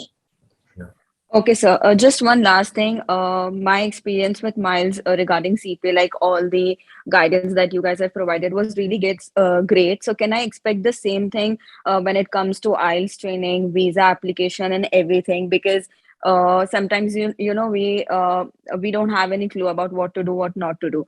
So The same now, like for CPA, right? For CPA, we told you just focus yeah, on your CPA, everything else is taken care. Exactly the same right. here, whether it's your IELTS training or your visa application. So let me tell you, Tasneem, when we started CPA back in 2011, the CPA exams were only in the US. Indians only had to travel to the US. And of course, it was not an F1, it was a B1, B2 visa. And at that point as well, and those were the initial years of Miles. We had 100% visa pass rate. So, I was personally hands-on, and of course now we have more than a 500 people team across India, and they're going to be some specific people. So Syed is going to lead that piece in terms of the assistance. So we're going to have a small group, Tasneem, and be rest assured, you're going to have all the support, because if we were not sure about this, we won't be hosting this session. So, that goes without saying from our standpoint. Okay, sir. And will it be manageable, like, IELTS training plus back end regulation preparation, IELTS exams is and actually a everything? very, it's not a very difficult exam. Frankly, we could have wrapped up the training in about 20 hours, but we're doing a weekday training. This is all going to be recorded, available on your LMS as well, for those who are opting for it, and Mm-hmm. very, very much manageable. So let me tell you, there will be no homework. Just focus on those 10 hours every week for 4 weeks, and then give you exam. You will get a 7+ in IELTS. Pretty confident. If not, you can reattempt. I mean, it's not as big a deal as your CPA exam. So. Okay, sir. So that means I can target for this fall, Yeah, for this I think that's the particular plan. master. Absolutely, that's the plan. And I think you're in a good place because you've passed 2 exams. So you're already halfway there. Yeah. Very, very good place. Yeah, and I have work experience too. 1.5 years of work ex in EY. Amazing, amazing, amazing. So Tasneem, I think Brock is waiting to receive you. Okay, cheers. Yeah, looking forward to it. Cheers. Okay. So, okay. Thank you so much. Cheers, Tasneem. Okay. Next, we have Shiv Gupta. Hi, Shiv. Hi, Varun. Hi. This is Aman. You unmuted me. Okay, Aman. Okay, great. Okay, fair enough, Aman. I think Zoom is bouncing a little bit, but I think it's your turn now. Okay, great. Okay, thank you. I've got experience for about 10 years and I've done my MBA, pursuing CPA now. So, is it okay for an MBA to do a second master's in the US? Is that permissible? Of course, yes. I have 2 master's degrees and a doctorate. So yes, do as many degrees as you want. Aman, let me tell you, right? This is an analytics track. So let me ask you this question. How good are you with data visualization tools or data analytics? Yes, so we do work on some analytics tool at work. So this program would sort of build up on that competency as well, right? So right. The good thing about this, it sort of is like multiple pieces with one arrow, right? Because number one, you're getting a pathway to get into the US, so that's of course the cool part. That's the most critical part, and on the way, you're also learning something which will go a long way as far as your career progression is concerned.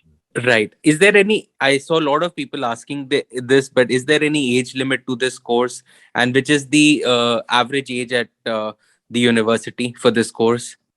I mean, we typically see that most of our students who enroll are enrolling right out of an undergraduate program, because again, what they're trying to do is get to the CPA.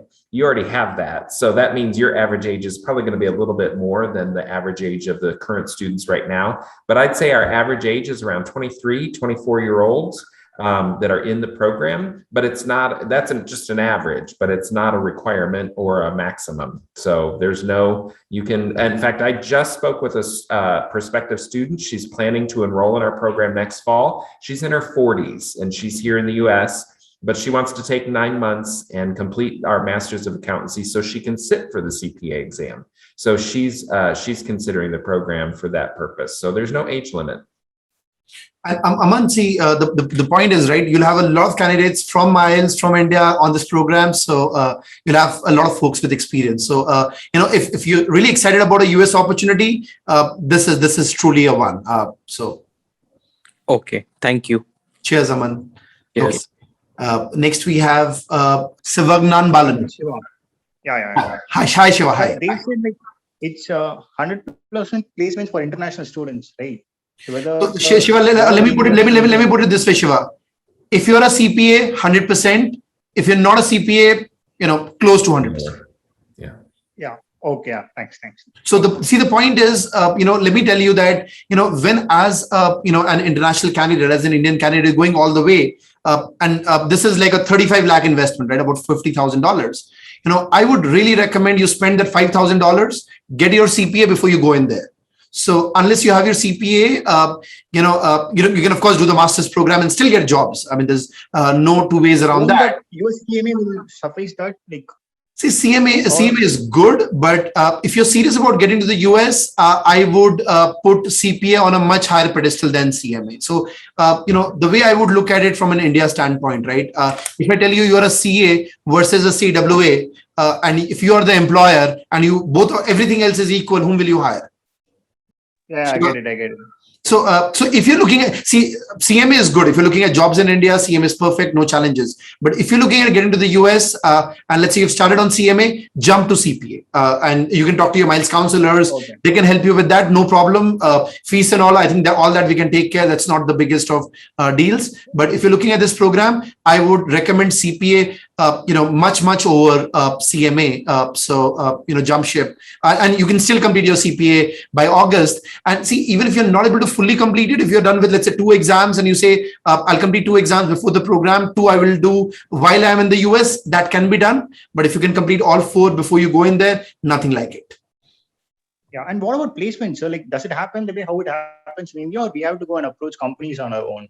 Like, companies come to campus, Shiva. Brock can talk more about it. Companies come to campus.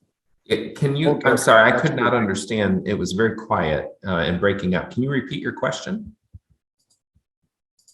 Could you share how placement take place in your campuses?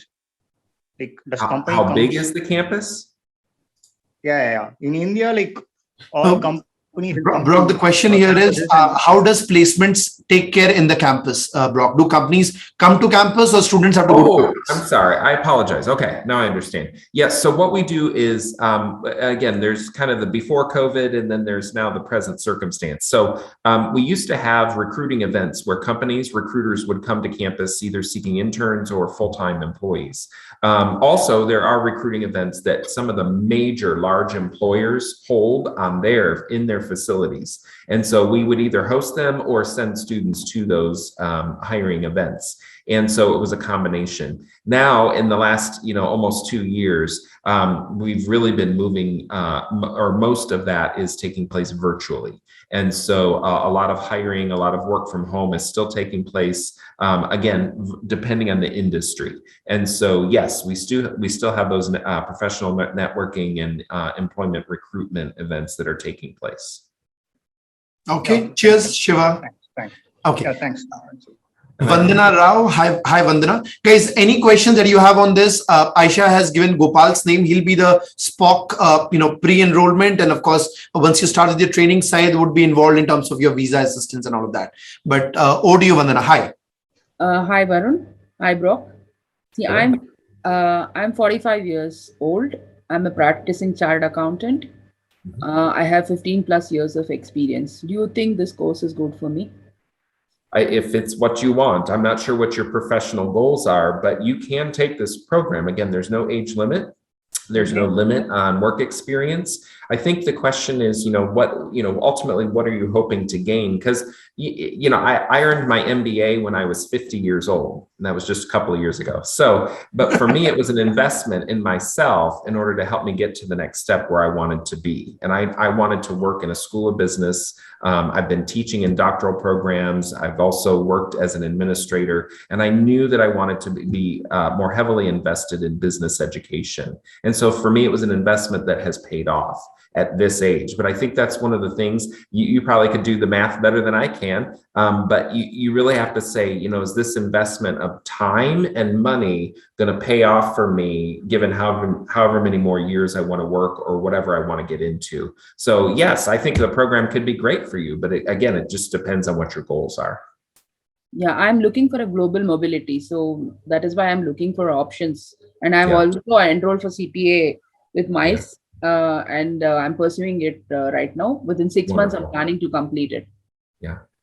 Yeah, I think the CPA is absolutely critical, especially for, as we've been saying, when you're doing hiring, to have a CPA, someone with that licensure already, that means the company doesn't have to invest in that as a benefit for the employee. It's already there. And so they can get somebody who already has the knowledge and, in your case, the experience, and get them right into work. So I think that can be a real advantage for you. Okay, is the age factor a limiting thing for placement once I complete the course?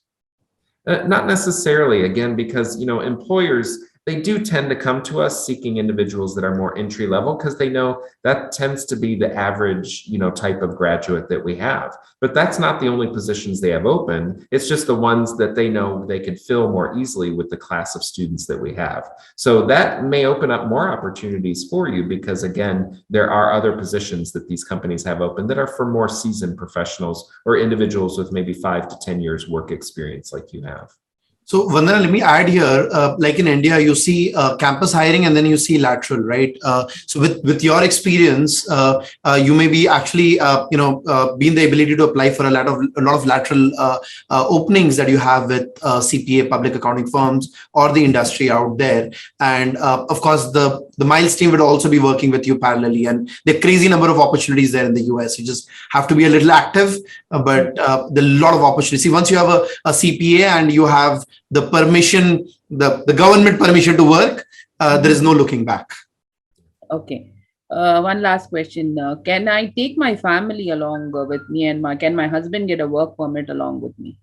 So that's where you'll probably need to speak with someone who can assist you with a little bit more of the visa, because they would be on a different type of visa.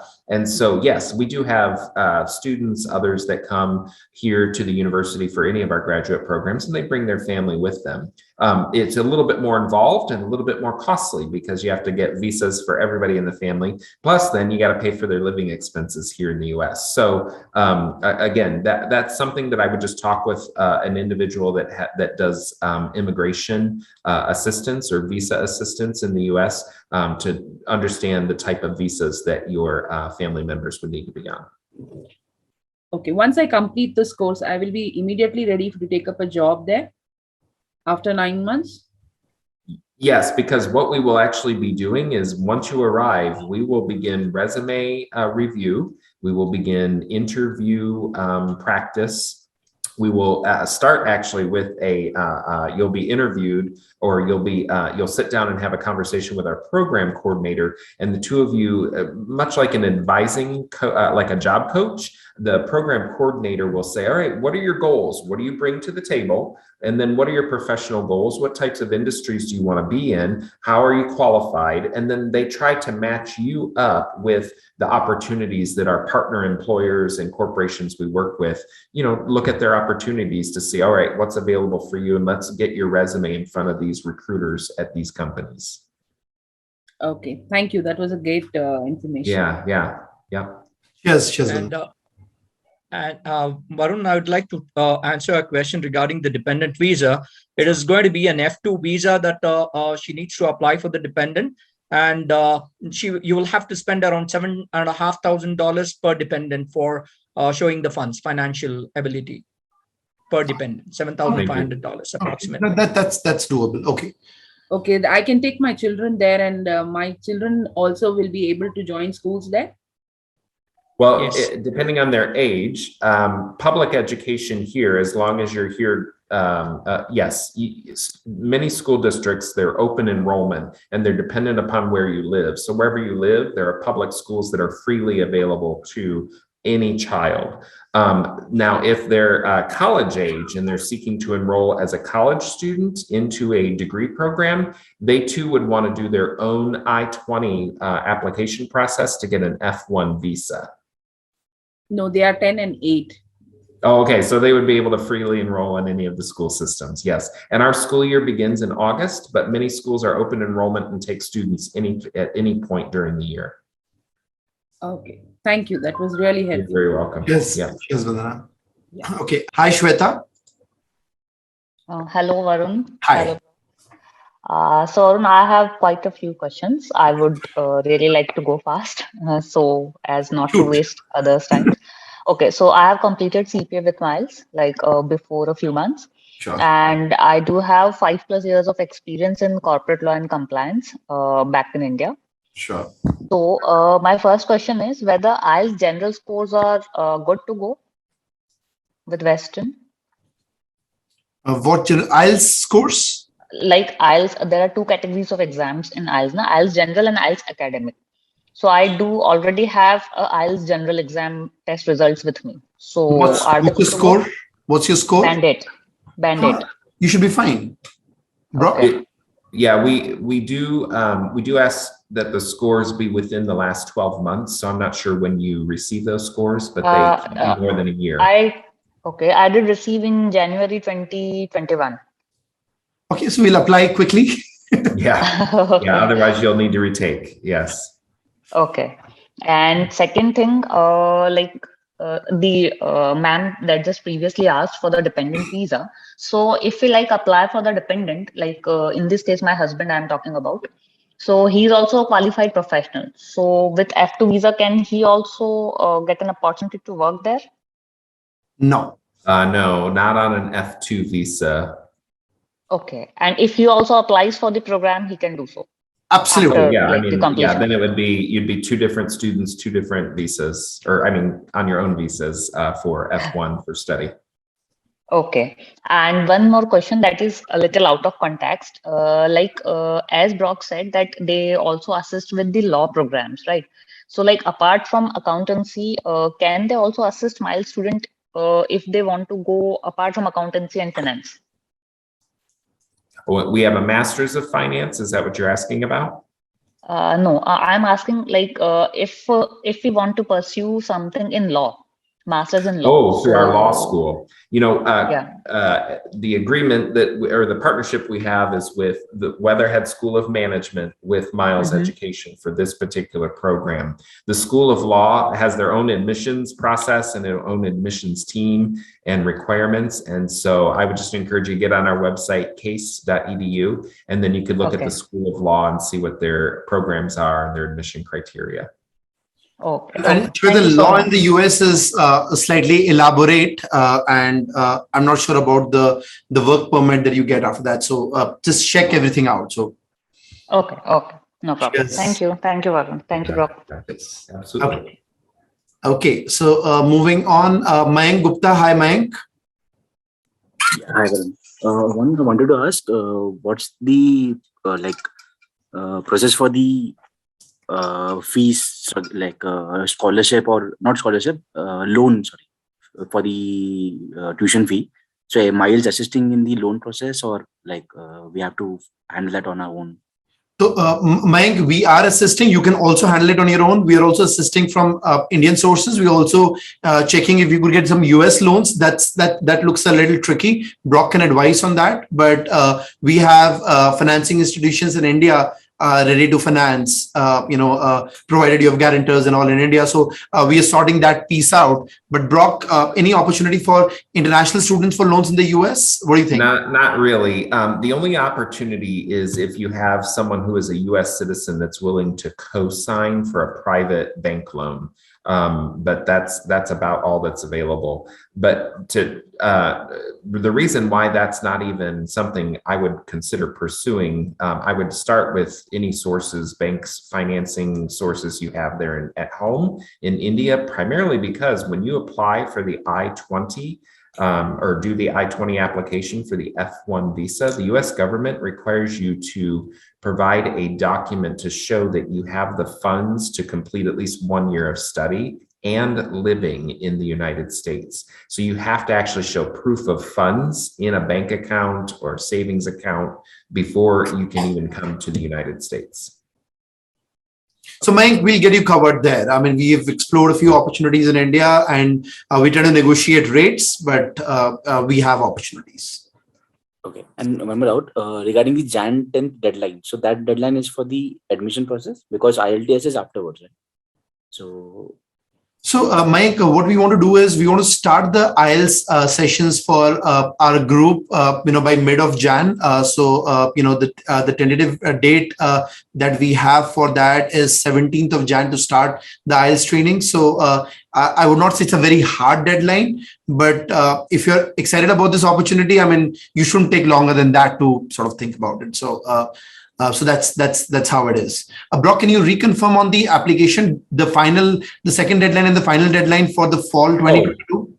Yeah, so we will begin reviewing what we call round 2 applicants starting January 12th. However, we are accepting applications past that date. So anytime you can get your application completed, it's most important for you to meet our admission criteria. So if IELTS training is what you need in order to complete the IELTS test, to meet the average score, that we're looking for an IELTS candidate, or for a candidate for the program, their IELTS score, that's what's most important. So you want to complete that process. And then when that's done, you present a great application and documentation showing that you meet all the qualifications we're looking for the program. So it can be after January 12th, even though that's when we will begin. That's our deadline for our round 2 of review of applicants.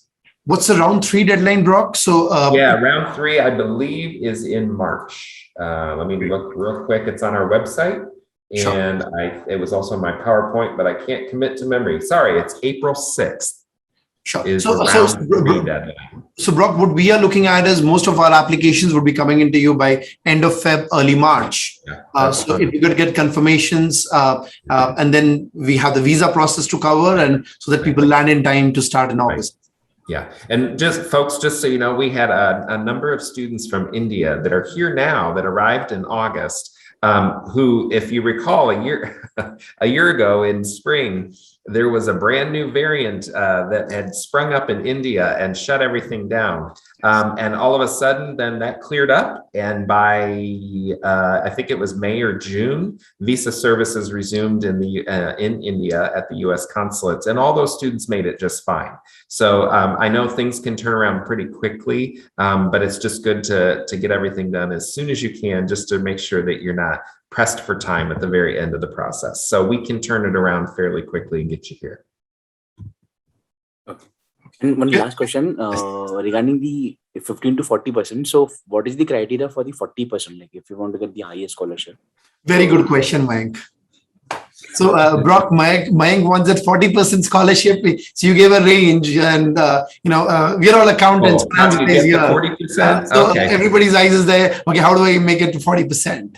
So you need to be stellar, have a really high GPA, have great IELTS score.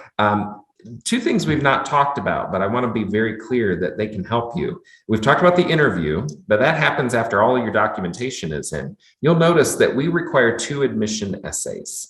And on our website, you can see the questions that we want you to respond to in those essays.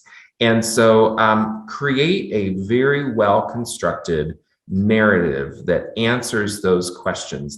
Both of those admission essays are absolutely critical to demonstrate your written competency, your writing competency. Are you able to master the written word in English? And are you able to respond to questions succinctly and effectively? So the admission essays are really important. We did talk about the resume. It's good to present a good resume because, again, if you're seeking OPT, we want to see a good resume that we have confidence we can put in front of our recruiters at these corporations and businesses and say, here's a great employee, somebody that makes a good first impression.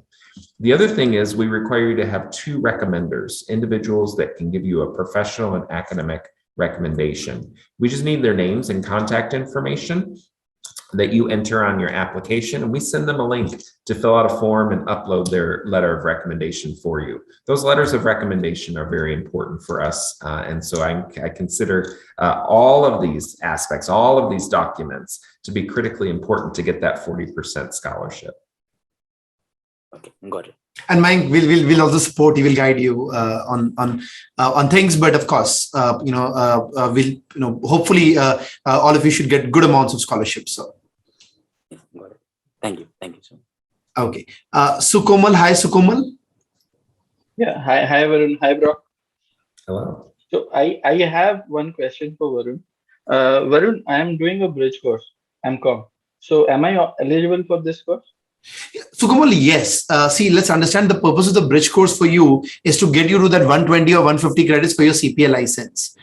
So if by August you're able to complete 2 semesters or 4 semesters, all those credits would add up for you to get to 150 credits. And it's important that you have your CPA license. So if you are able to complete 1 year of the MCOM, then you can drop out the second year and do the masters. You'd have your bachelor's 3 years plus 1 year of MCOM and 1 year of this 150 credits. Or if you're able to complete both the years of MCOM, you get your license even before you start the program or while you're in the program. Okay. And the second question is, you have mentioned that we can't do a job while in the process, right? While doing the MCOM. You're recommended not to do one, Sukamal. You can do a part-time job up to 20 hours, but our agenda is to complete. My question is if I'm working currently in a work from home atmosphere, right? So if I move to US, say if I move to US and my company here in India, he is like it's completely agreeing to working from anywhere in this world. So in that case, can I work? Sukamal, my question is, why would you want to be in the US and work on an Indian salary? No, not like that. So only to finance my. No, so Sukamal, I think there'll be a conflict. There will be a conflict there. My concern too is I'm not sure of the tax implications when you work, because I know here in the United States, for people who remotely work, they're taxed based on where they reside. So if they move to a different state, that employer has to pay taxes in that state plus the state they're in. Now, I don't know how it's done in India, but if you're actually remote working, there may be some tax implications, and I'm not even familiar with those. So I would really explore that before you choose to do that. And Sukamal, you're allowed only 20 hours. So let's be clear, right? I mean, the reason why you're doing this program is you want to work in the US. So quit your job, complete the program in 9 months, and then you will have a lot of work. We'll place you with one of the big 4 who will make sure they get the best out of you. So. Okay. And I have one last question. Sure.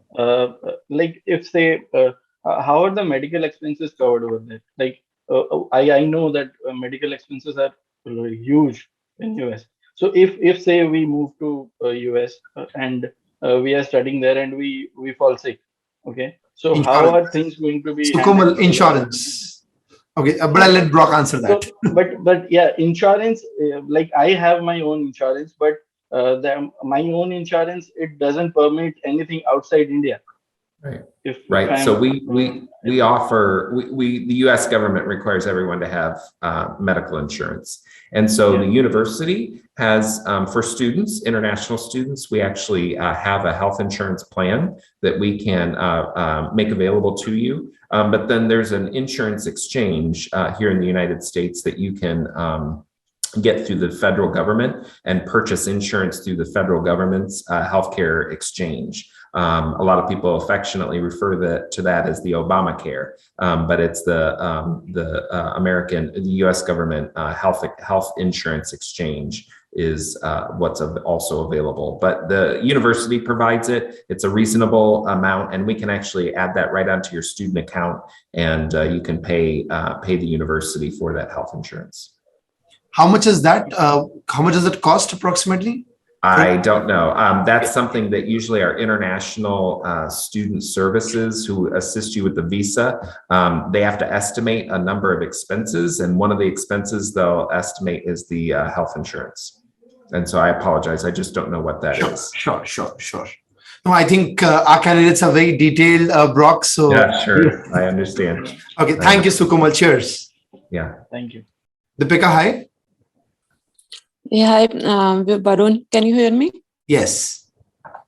Thank you, Varun, for the session. I was really looking for such a session. I'm very much thankful to Miles Education. I have a question regarding H-1B visa. I'm living in Canada right now. So after doing this degree, is there a strong prospect for me to have an H-1B visa? That really depends on the employer. Not every employer invests in H-1B visas. Also, different industries, there are restrictions on the number of H-1B visas allowed. And so there's a kind of what they call a lottery system that employers try to apply for H-1B visas for employees that they have. So it really is going to vary by industry and by employer if the H-1B visa is even available. So again, I can't answer that specifically because it just varies. Thank you. So thank you so much, Brock, for your time. Guys, I'm going to take a few more questions. I'm going to be around for about another 30 minutes or so, but I think Brock's got scheduled. So Brock, thank you so much, for your time this morning. I really appreciate. I think, you deserve a huge round of applause from all of us. This is for you, Brock. And, we're really looking forward for a great journey at the Weathered School. So thank you. Right. Thank you so much. Okay, so guys, I'm going to be around and I'll try my best to answer questions. I'm not an expert in foreign education, but I've spent a lot of time over the last few months, talking to multiple institutions and sort of shortlisting the best. So so Syed and me, we're going to try to answer most of your questions, and for those we are not able to respond to, we will of course tell you that we will refer and get back. So a few more questions. Huzefa Soni, hi Huzefa. Yeah, hi. Hi. Yeah, I already enrolled for CPA in Miles. Just done with my evaluations. So I just have one query with Brock. I actually, what will be the payment schedule? I mean, what the fees they are charging? What will be the schedule of the payment of this fees? They were stating something like per credit hours you have to pay per semester. So, Huzefa, you could say in terms of the tuition fees that you have, you have to pay half and half, because you'll be looking at 15 credits in semester 1 and another 15 credits in semester 2. So you can sort of look at about $20,000 each semester, assuming you get some scholarships as well. The stay cost, of course, will be on a monthly basis. Yeah, no, one thing, I think this Brock was mentioning that you have to show entire balance at the start of the while going pursuing for the visa. So is that we have to produce a balance of $50,000 US? So Huzefa, again, if you're going for a loan, anyways, you'd get that entire money. If not, see, Seth, can you answer that question in terms of the visa interview? Do I need to have the entire 40 lakhs in my account, or not having that can also be okay? Well, you have to have entire 40 lakhs in your account. So you will be going with a partial educational loan and partial with your savings account. So you will be showing all those funds. You will have to show basically 1 year of your living expenses and 1 year of your tuition fees.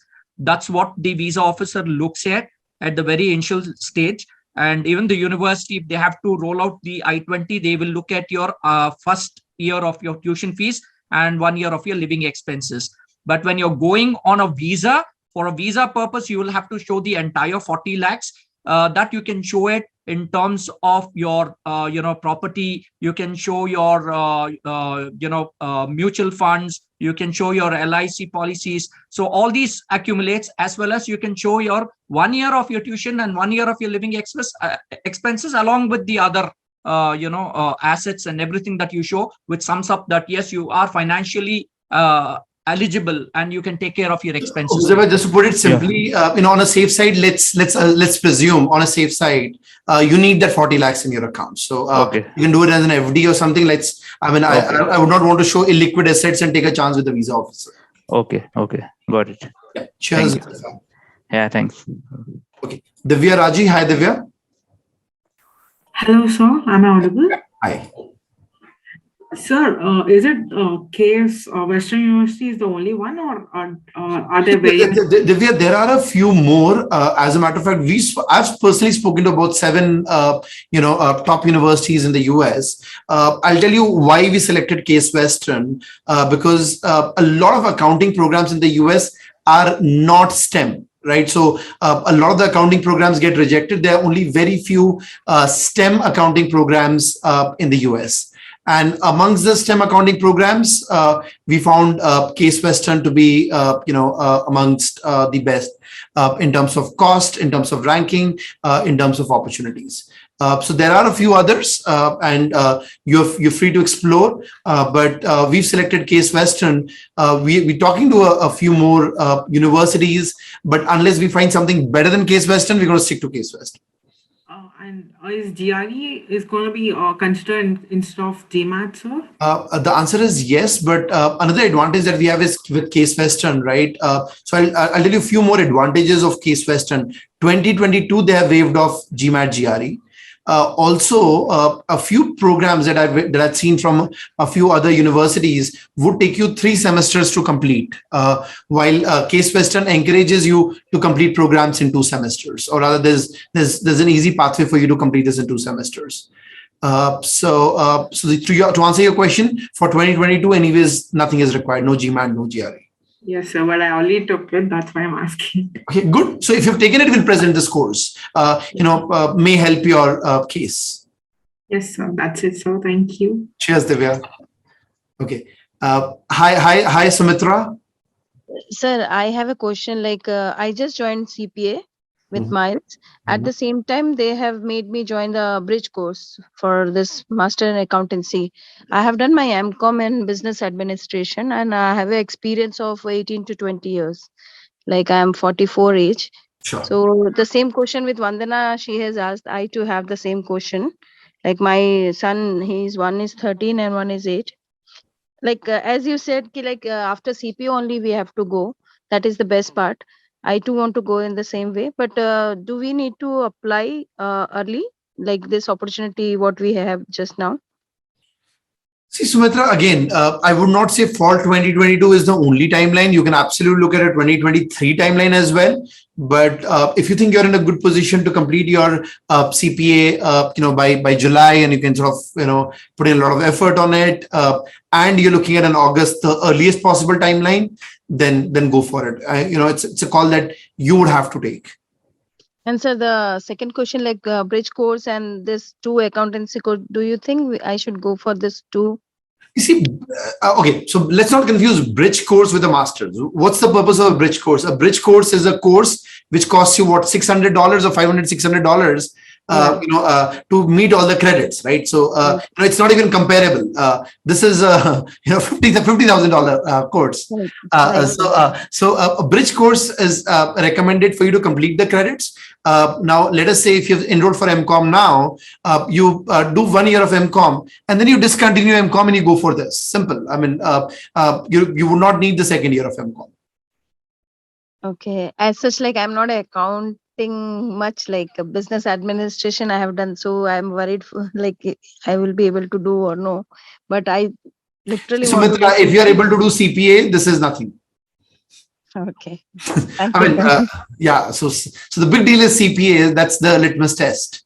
No, that's what I'm asking. Do you think I can, like, because everybody motivated me from Miles, like, yes, you can do it if you want. I'm trying my best. How many sessions have you attended?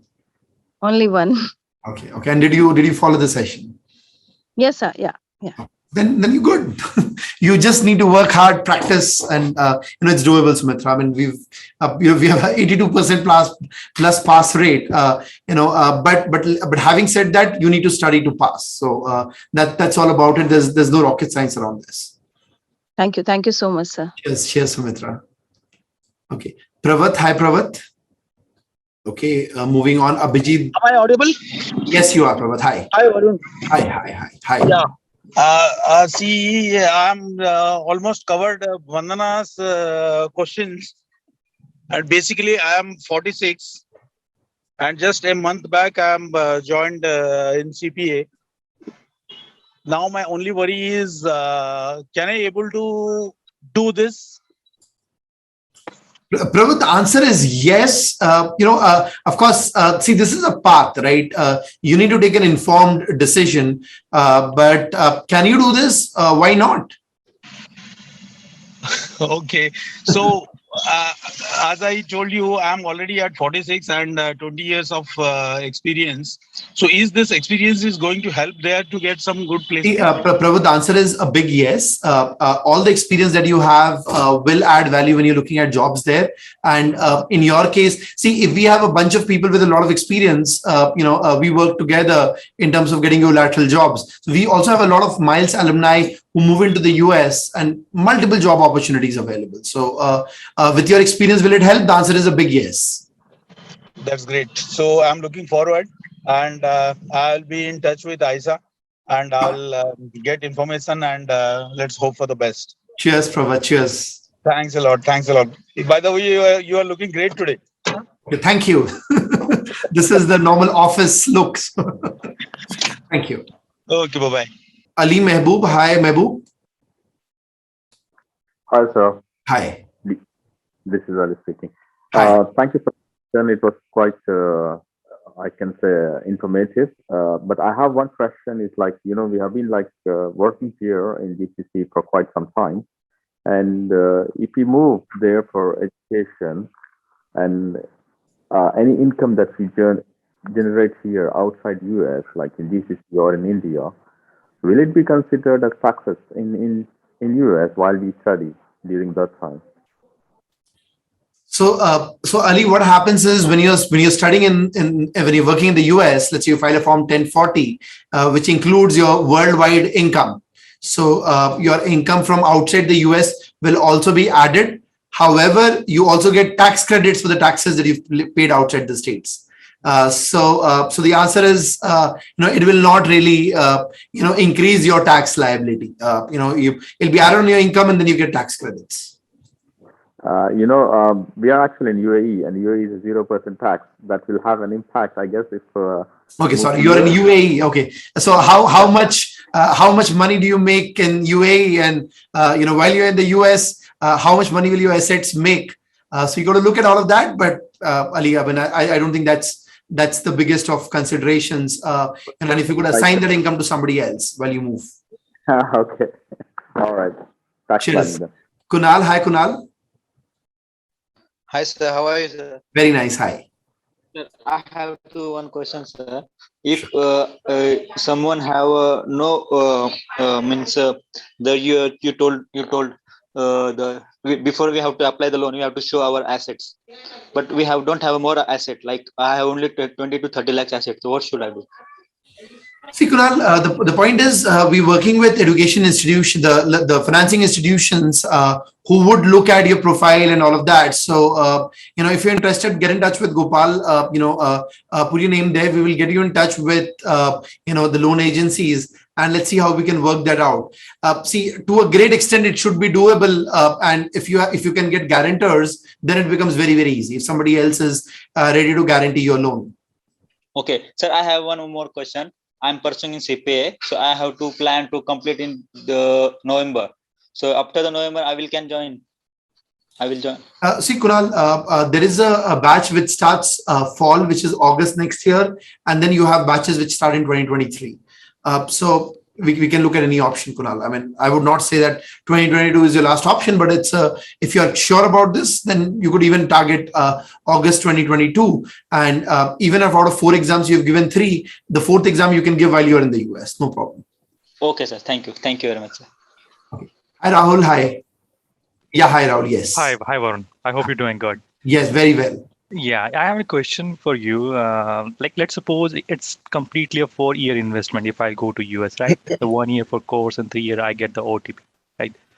If I stay in India for 4 year, and if I'm in US and do this course and get back to India after 4 years, then what would be the difference in my salary? See, Rahul, when you get global exposure, okay, let me give you an example. Where do you work right now, Rahul? Right now, working in RSM. Okay. It's a US process. Okay, it's a US process. Now, let's say in RSM or any other opportunity, any other multinational company, if you come back after 4 years with 3 years of US experience, do you think that will add value? Definitely, sure. So you answered it yourself. Okay. So of course you would be in a better Okay, position, okay. than for you, if it's a US process, in India you're doing offsite. If you have 3 years of on-site experience, naturally it's very, very valuable. And after this course, like, is there any possibility, like, I get the job opportunity other than US, maybe Canada, maybe UAE? Is that so? See, Rahul, the challenge is, right, as a CPA, work is very, very easy. The only thing is you have to sort is the visa thing.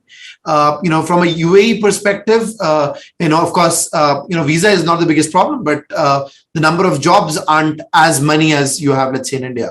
And Rahul, my question is, if you're looking at working anywhere outside the US, why spend so much in getting a US degree? Yeah, I'm talking about after 4 years, actually. After 4 years, of course, and you can look at multiple options. I'd love to stay over here, like almost for permanently, but there is visa restriction over there. That's why I'm making. And Rahul, the good thing is, right, you would have done a STEM, master's. Trust me, that also significantly increases your chances of getting an H1 if your employer is willing to sponsor that while you're working there. Okay, thank you so Cheers. much. Cheers, Rahul. Cheers. Amin, hi, Amin. Hi, good evening, sir. How are you? Hi, very nice. Hi. I have a couple of questions, please. First of all, I'm located in UAE. I'm working in banking sector. Now I have like more 10 years of experience in accounting. And actually, I don't want to stick in one field or one sector. Like I like to have a multiple experience from different categories of business. For the CPA perspective, or in accounting field, is it more attractive for the future from finance, or both of them is mixed together in the business field? This is the first question. So, let's understand that finance, accounting, marketing, HR, all these are business functions, right? So what I understand from your perspective is, let us say if you were to do an accounting or a finance degree and you work, let's say for the CFO team, you work in the industry, and that could be a great opportunity for you to explore multiple pieces, be a strategic business partner to your CEO and drive business. So I think, when you start working in organizations, you do get a lot of opportunities to do much more than just accounting or just finance. So, I think that just evolves along the way, and you have 10 years of experience to vet that. Yeah. The second question, for the CPA, where I can reach with it? Yani, is it enough for me, or I need like after CPA to do a master degree in finance or in accounting? Are you looking at working in UAE where you are right now, or you're looking at working in the US? Actually, to be honest with you, I'm planning to move to Canada or to USA, and if I have opportunity to USA, of course it will be better. So, CPA puts you in a very good position from an employment standpoint, whether you're looking at US or Canada. CPA is must, because even if you were to look at Canada, having a US CPA would get a CPA Canada without any exams. US CPA is highly valued in Canada. So CPA is like a must, in terms of employment prospects. But CPA is not does not give you the visa to work in the US, and that comes in from this master's. Okay, sir, I saw a lot of programs on the internet talking about CFO program with Oxford or with Harvard. Of the period of this course is 6 months. Actually, is it enough for us, the CPA, to reach as a CFO or even CEO? Is it enough for us as a knowledge? It's amazing. Once you have a CPA, you're in a very, very good position. Of course, you would need that experience in the progression to get to that level. Another thing, I don't know what programs are you talking about, but if those are executive education programs, let me tell you that most of them are non-academic programs and will not fulfill the criteria. There are very, very few accounting programs in the US which are full-time and which award you the 3-year OPT, the 3-year work permit. Because they are STEM designated. Okay, the last question, and sorry for being late. Miles, how it will help us if we need to go to USA to have like opportunity? in working in finance or in accounting. If we, يعني أنا after I finish the CPA program with Miles. So, I mean, if you're just a CPA, getting a job in the US is difficult because the visa thing is not sorted. That is where if you're looking at working in the US, you're looking at a CPA and a master's in the US. And of course, we have identified this among the best of multiple masters that we evaluated over the last few months. Now, how will Miles help you? Miles will help you in terms of prepping up, in terms of supporting you for your application. Once you get selected for your visa, the entire piece, and because we're going to have a cohort from Miles traveling in, it puts us in a good place. We already have a couple of people starting to reach out to companies for job opportunities for senior folks as well. But of course, there's a chicken and egg situation, right? You can't really find job opportunities unless you have people. So once you guys land in there, we have the entire cohort details. And besides Case Western University, which of course offers you amazing placement opportunities, the Miles team will also be on the job. And these are folks from the US, would be on, continuously looking out for amazing opportunities for you, because, for us, what matters is if you're going for this, we want to see you successful. We want you to really, really be excited, okay, that you took this path. And of course, we want you to have a good ROI. I appreciate. Thank you very much. Thank you. Cheers. Okay. Ramyashri. Hi, Ramyashri. Yes, I have completed my both CA and CS Inter, and I have BCom A&F from IGNO, and I completed PGP AMIT course as well. So, am I eligible for this? Are you eligible for the master's program? Yes, you are, Ramesh, absolutely. And I think you have 150 credits as well. So you're very good. Yeah, I have come that, but till now I didn't apply NTS. This month only I have applied for NTS, and I think it will take time to get the process done for NTS. And after NTS takes about a couple of weeks, Ramesh, a couple of weeks. So NTS does not take too long. So if you're looking at this program, I'd say expedite your CPA. Yeah, I complete 4 exams. Can not apply for this program. You can apply for the Ramesh, the application for the program can happen in Jan-Feb, irrespective of where your CPA is. CPA will happen parallelly. Only the recommendation is try to pass as many parts of the CPA exam as possible before August. If you're able to pass, let's say 2 exams or 3 exams, the remaining you can pass while you're in the US. So CPA is not a mandate for this program. CPA would be helpful for you when you're looking at jobs at the completion of the program. So you would want to make sure that you're a CPA, let's say by May of 2023.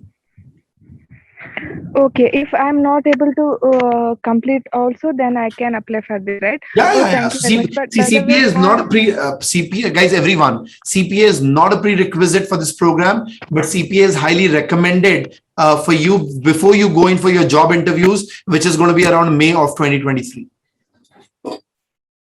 Good to hear that. And one more question, like I'm having 2 kids, can I take them? One is infant, like if I plan to go in August, one is 2 years old, can I take him with me? Answer is yes. Yes, why not, Rameshri? Absolutely.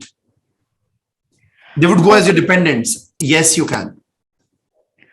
Okay, fine. Can I talk to the Miles team regarding everything? I have a general score like IELTS. I already have a band 8 of a general, not academic. I think it has 1 year validity, right? So before that, can I apply? Absolutely, why not? Gopal and Syed from the Miles team are on this, and they will connect to assist you and sort any queries that you have.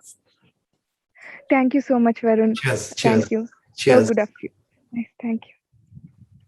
Hi, GK. Hi. GK. Hello. Yeah, hi, GK. Hi. Hi, Varun. You are encouraging the students to complete the CPA first. But my question is, if somebody doesn't have a degree in accounting and a postgraduate graduation in commerce, so somebody who is not immediately eligible for CPA, wouldn't it be better choice for him to go through this course, then get into employment, and then he will be eligible for CPA and then finish the CPA while working? GK, the answer is yes. That is a possibility. What you're suggesting, absolutely.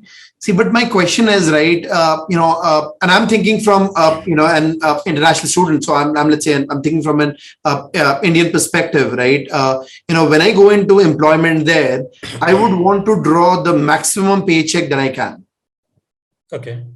And with CPA, without CPA, at least a 20 to 30% difference. So if I were to get, let's say, a $70,000 per year without a CPA, with a CPA, I can target a 90 or 100. So, I would defer my master's a little bit. So if you think your CPA can't be done by August, I would defer it to 2023, but look at completing my CPA and then going in there. That'll be my advice, GK. But, what you said can also be done, right? Don't do my CPA now. Go through this program and then look at CPA. That also can be done. Okay. Thank you. Thank you, Varun. Cheers. Shri Gauri. Hi, Shri Gauri. Hi, Varun. Hi. So I've done CMA and I've just completed my graduation. And from what I've understood, having CPA or starting CPA before joining would be more beneficial. So I think that will take another year for me at least. Are you working right now? Yeah, I just started working through Miles. Sure. So is there any other course or anything that I can do during that time, during that period before I apply that will So Shri Gauri, I mean, you can send in your applications in Jan Feb. Again, as I said, it's not a prerequisite. Start off on your CPA, and being a CMA grad, you've already covered about 35 to 40% of CPA, right? Look at a subject like BEC and FAR and quickly get done. And even if you have one or two subjects remaining, you can give them while you're there in the US. So let me put it this way, and I've said this earlier, your target for CPA should be before May of 2023. Okay. So, and you can look at next 6-7 months, 2 or 3 exams, and then 1 or 2 more while you're there in the US. And being a CMA, you're already in a good position. Okay. In the situation where that's not possible, where I can't start right now, is there any other course or any other thing related See, to Gauri, data if you're analytics? looking, if you're see data analytics, anyways, the program is covering, Gauri. The thing is, the letters CPA are magical, right? It is as much music to the ears of an employer in the US to hear CPA as much as it would be for an employer to hear the letter CA in India. Yeah. So that's the thing. I mean, CMA is great, no questions, and you're already in a good position. But see, again, the point, Gauri, is I'm just trying to put you in a position where you really make the best out of it. I mean, and you could do even without a CPA. I mean, you're a CMA, do the masters. Of course, you have opportunities, no questions there. But CPA would go a longer way, and a CPA is a $5,000 investment. So I would not hesitate in telling you, okay, put the $5,000, get this, and then spend the $50,000. Yeah, sure. I mean, this opportunity it's very interesting. So I want to take it up. So I just want to make sure that. Yep. So Gauri, a little bit of hard work, I think we can put that in, and CPA would not be a big deal given that you've passed CMA. So all the best. Yeah, thank you. Cheers. Okay. Abhijit Das. Hi, Abhijit. Am I audible? Yes, you are. Yes, sir. I am from engineering background. Actually, I was main engineer. So after I quit my job, now I'm doing CPA. And for eligible for being a CPA, so I'm doing MCOM from Gen. So am I eligible for this course, Masters in Accounting? Abhijit, yes, you are. Okay, so if I do this course, Masters in Accounting, so do I have to do that MCOM, which I'm doing from Jan? Do I have to do this? Why not do the MCOM, Abhijit? My point is, the MCOM would quickly help you meet the requirements for CPA and all of that. And you would be in a position to get your CPA license or, ready for your CPA license even before you complete the course. Okay, sir. I'm actually saying this because my CPA and this CPA actually due to this MCOM exam delayed, and it delayed. So I am expecting to start my CPA exam from August 2022. Sure. So see, the point is, okay, so if you were not to do your MCOM, then you will not be able to start your CPA exam. And let's say you go for this master's program, then you'll be able to start your CPA exams only in 2023. Yeah, right, sir. You are right. If I start this my masters and at the same time I do go for the CPA exam, is it Yes, possible? it is possible, Abhijit. And the good thing is this masters will have two kinds of subjects: accounting subjects and analytics subjects. Accounting subjects will be the same as the CPA subjects. So you'll also be revising while you're studying in college. Okay, sir. Thank you, sir. One last question, not question. I just want you to provide the syllabus of this masters in accounting in detail so that I can. So if you go on the Case Western website, Abhijit, you'll find it. Okay. Thank you, sir. Yes. Okay. Robin Kapoor. Hi, Robin. Hello, good evening, sir. How are you? Yes. Hi. Very nice. Thank you. Sir, I'm pursuing my CP with Miles. For second, sir, I'm also working with KPMG India in Gurgaon for the past 4 years now. So I've started my journey with as an article with him, and now I'm working as an executive. Very nice. So, but though I've not been able to clear my CA exams right now, so I've moved on to CP and not given time to CA right now. So what happens is ki, after I complete either my CA or my CPA, KPMG gives me an opportunity to go to US or other countries where KPMG is already located and work in those offices. So my question comes out to be, if I, let's suppose, go to the US after completing my CPA and then I want to pursue this course, so will that be more beneficial compared to if I'm studying in India for the past 9 months and then I apply for my whatever visas and I have to have my assets ready in my account for me to apply for my visas and get all those processes cleared. So Wait, which so Robin, I think I'm not getting your question, but let's go step by step. So I understand KPMG is giving you global mobility options. Now, is it a short? You complete your CPA and you get the opportunity, or you complete the CPA and very few will get the opportunity? No, sir, it is mostly like if you're working on a client which is a US based client, let's suppose if I'm working with Jubilant, right, pharmaceuticals in Noida, so they give me an opportunity to go to US and work there for Jubilant on a For how long? client for about 6 months. They give me a secondment for 6 months. So they give you that opportunity to, it is up to you if you want to go. They give an option basically, it's not a mandate and it's not a See, Robin, I mean that's a call that you'll have to take. I think the job that you're in is very exciting, pretty good. You do your CPA, you get a thing. So but if you're looking at sort of a full-time work in the US, then you go for this. So it is a call that you will have to take.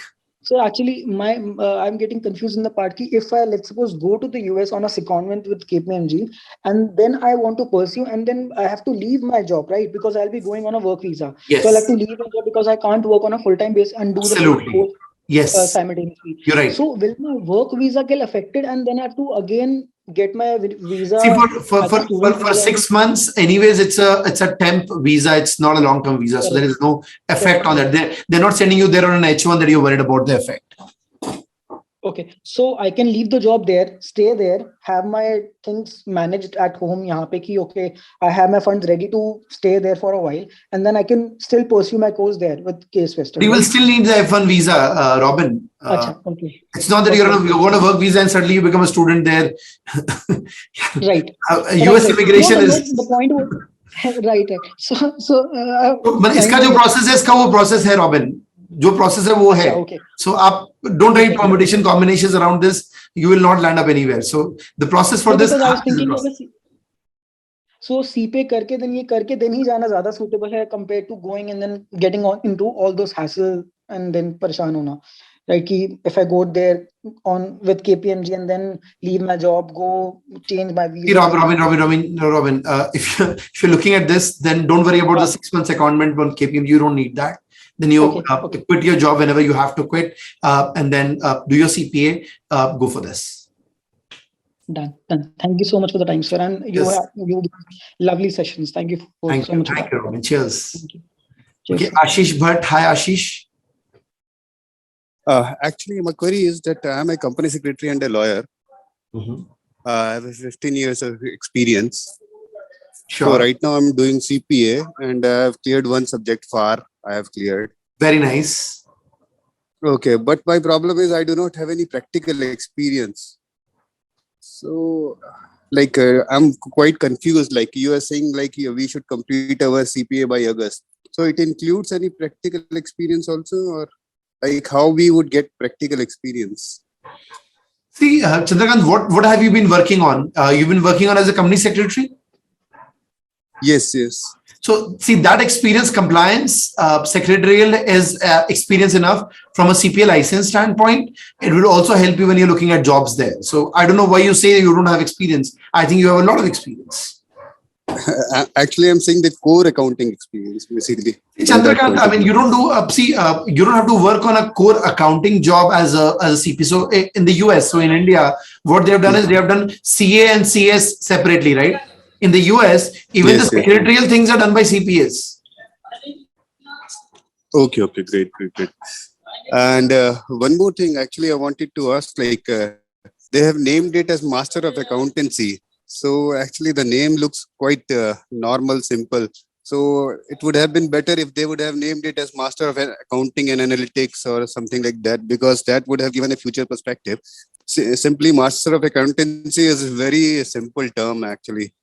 So maybe you can suggest them to... Chandrakant, even CPA is very simple.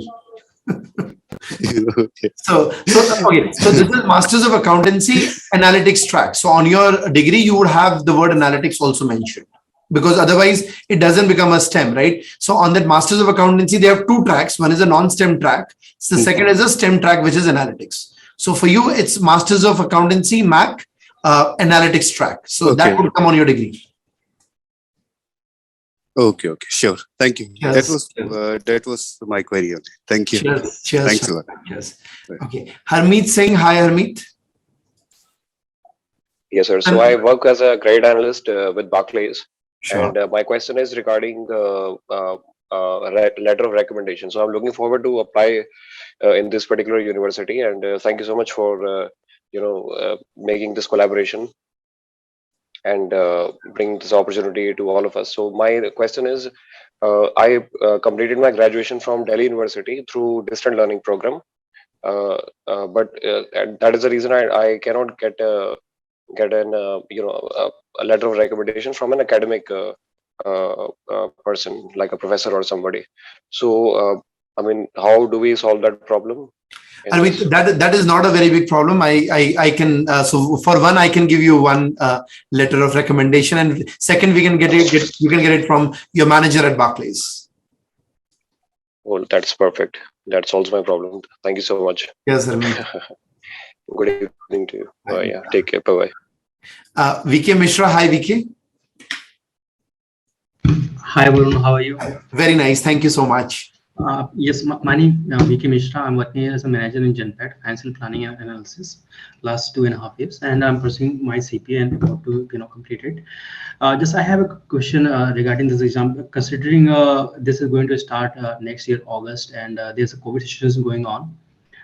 And first, at that point, how gonna take care of that? If something So VK, let me tell you that universities in the US are fully functional.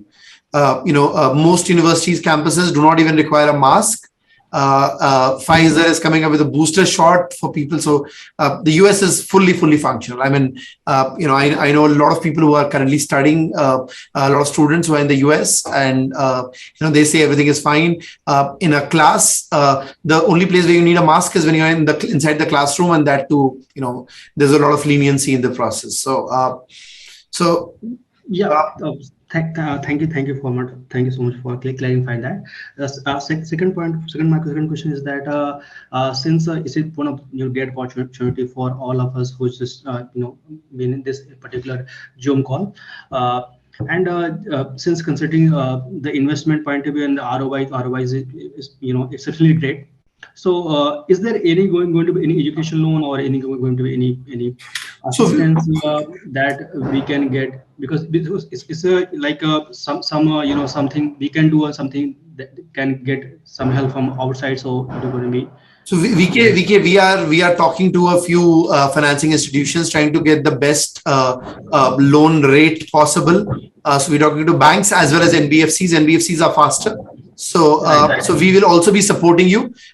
If you have any better options, we can sort of put that together and get that going. But the answer is yes. See, the point is for us, what happens is when we go to any institution, we talk at scale. We say we have X number of candidates will be going for the program. So this is the amount of loan disbursement you're looking at. You know, I think we look to be in a good position. We have positive responses from a couple of you know, NBFCs. We are negotiating on the interest rates. Thank you so much, Varun. You know, appreciate your help and effort, everything. Thank you. Cheers, cheers, VK. Okay, Sayuddin Mohammed. Hi, Sayuddin. Hi, Varun. Hi. Good evening. I'll just quickly post my query. I would like to brief you about me. I'm 41 years old. I'm a commerce graduate, and then I've done MBA in accounting, and after which I have done LLB. Now, currently, I have 19 years of sales and marketing experience, and I am working as a zonal manager, heading 200 people over here. I am looking forward to have a global mobility, and I need your suggestion whether which course would be ideal. I mean, see, if you ask me the background, yes, I am touched with the commerce, and also I have done a management in finance marketing. Would this question, I mean, the academic which you're offering would be useful for me for future, or I mean, for my career, or you have any other thing? Let me know, you're working as a marketing guy. You know, are you also doing your CPA or CMA with Miles? No, as of now they have got interacted with me, so I'm about to take a call. So before to which I wanted to attend this session and then take a call.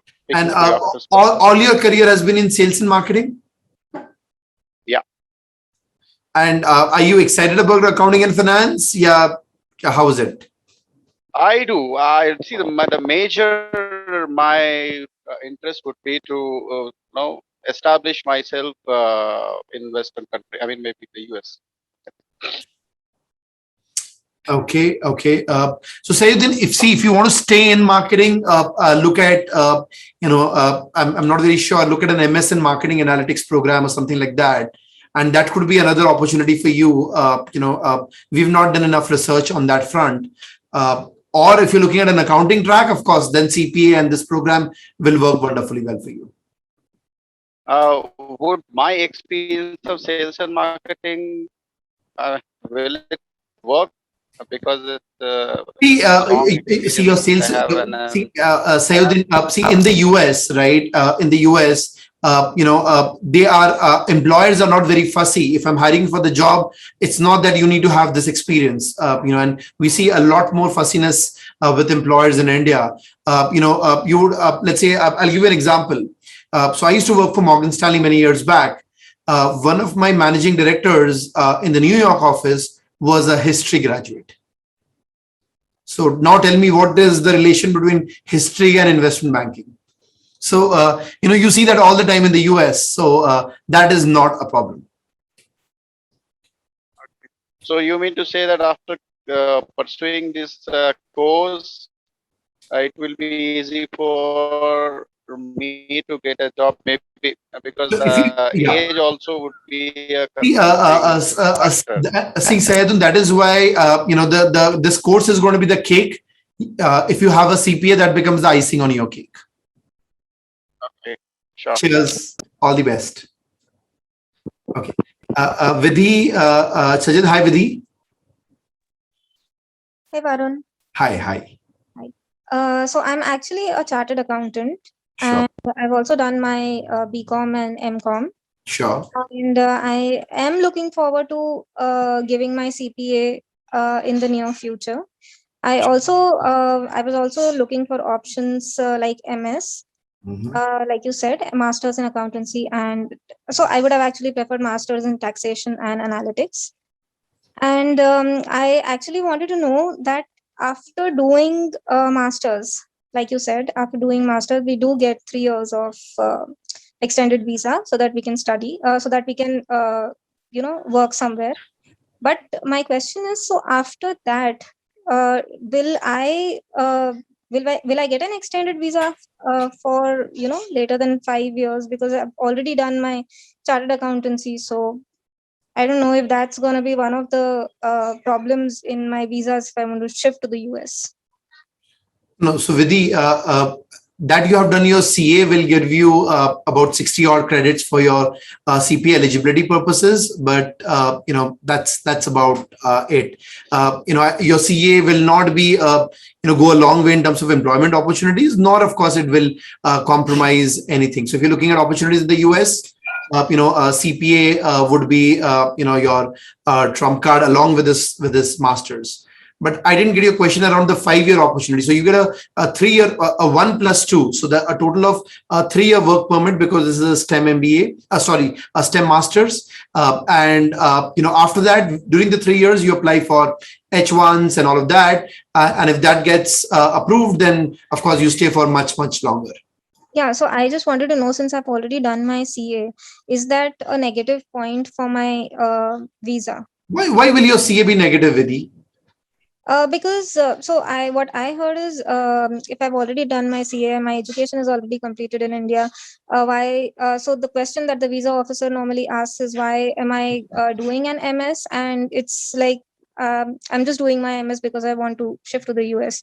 So that's like an Okay, so I see. I think the visa answers are all ready with us. Syed has everything ready. Let us understand that this is not just a pure play masters in accountancy program. This is a masters in accountancy program with an analytics track. So you have a very good narrative for the visa officer, saying that you want to learn analytics as an accounting professional, and that's why you're going for the program. So does that sound good? Can I just talk to the I can just talk to the person that you said right now. I could not get the name. I'm sorry? Syed from a team. Syed, okay. It will be great if I can schedule a call. Vidhi, absolutely. Rather, on the LMS only we'll be adding a few pieces there. So absolutely. So just reach out to Gopal. I think you have Gopal's number. Somebody from the panel can put Gopal's number, and Syed, you can put your number as well for people to reach out to both of you. Perfect, Vidhi. So the response to your question is, your CA is not at all a negative, and you don't need to worry about that. Now, I would rather see it as a positive than as a negative. There's one more thing. Okay. I'll just get back to. Sure, Vidhi. We are right here. Chalo, cheers. Yeah, thank you so much. Okay, Siddharth Ghosh. Hi, Siddharth. Hi, Varun. How are you? Very nice. Thank you so much. I had one question. I did my CPA in 2008. Sure. And then before that, actually, I've done my CA, my cost accountancy, and company secretary. Sure. And I have more than 25 years experience. Sure. I am 59. Sure. Should I do this course? Siddharth, in terms of the retirement age in the US, I'm not very sure if this would work very well for you in terms of the ROI standpoint. So let me get back to you. Talking to Brock and get back to you, Siddharth. Yes, sure. I'll be waiting for your response. Done. So somebody from my team will reach out to you with a response on this, Siddharth. Thank you. Cheers. Okay. Chandrakant Rajkumar, hi. Yes, I'm Chandrakant speaking here for the first time. Hi. I just would like to know one thing, that I am already in the mid-40s now, already 43 years old, and did my BCom distance and pursuing MCom distance, and earlier I did MBA Finance and Marketing. But as you have mentioned that this Master in Accountancy is with a combination of CPA after CPA. So CPA, it is just about clearing the CPA examination, or with experience, having a practicing license? So Chandrakant, how many years of experience do you have? What do you work in? No, I'm already in the government job right now, already having 10 years of experience in non-accounting field.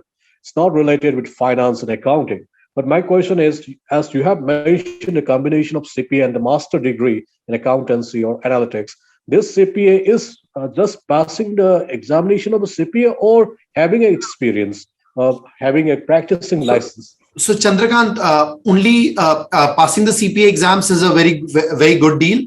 On top of that, all you need is 1 year of experience to get the license. So let's put it this way: if you're passing your CPA, and let's say you do this masters, and after that you start working, from a starting the work standpoint, a non-license is fine as long as you've passed the exam. And with the 1 year experience that you have there, you would also get your license. So if you're working there for 3 years, at the end of 1 year, you'll also have a license. And one more question: in Indian banks, the private banks, they offer loan is restricted to 35 years. For people like me in the mid-40s, how will I get an educational loan here? So Chandrakant, and that's why we don't only go with banks. We have a lot of NBFCs, who do a faster job than a lot of Indian banks, and as long as they have the securities in place, they'll be more than happy. Those arrangements will be done from your end, or I'll have to do on my own? So we will connect you to the NBFCs. Of course, we can't guarantee that you would get a loan, but of course, we have a few options, and we'll connect you to those places. Thank you, Varun. Thanks. Cheers, Chandrakant. Cheers. Okay, Santosh Bhakta. Hi, Santosh. Yeah, Varun. So my question is, I'm a BCom graduate. And I'm doing an CPA with Miles, but was unable to complete. So far, I've not been able to do it, but I'm really interested in doing this Master of Accountancy. So, since it doesn't have any GRE or any of that right now, so is it possible that I just on the basis of my graduation, can I get the admission there? And I can till August I can complete 1 or 2 subjects in CPA, and okay to get an admission there. Santosh, again, I have repeated this. I'll repeat this again. CPA is not a prerequisite for the masters. Okay. So you're absolutely in a good position to get into the masters. My recommendation, this is again, from a Miles perspective or from my side, is when you go in for placements, let's say in May of 2023, I would love it if you have a CPA along with the masters. If you don't have a CPA, you'll still get jobs. Sure. But if you have a CPA and a master's, you'd get a 20-25% more, and that's the money that you would save. That's your extra income that you'd be able to earn while you're there. So that's about it. Now, as far as CPA is concerned, yes, if you clear a couple of exams before you go in for the masters, and you do the remaining 2 after you start the masters, that's okay. But I would sort of put a deadline of May 2023 to pass all the 4 CPA exams. Yes, Varun. And again, that is not a mandate. It is a strong recommendation.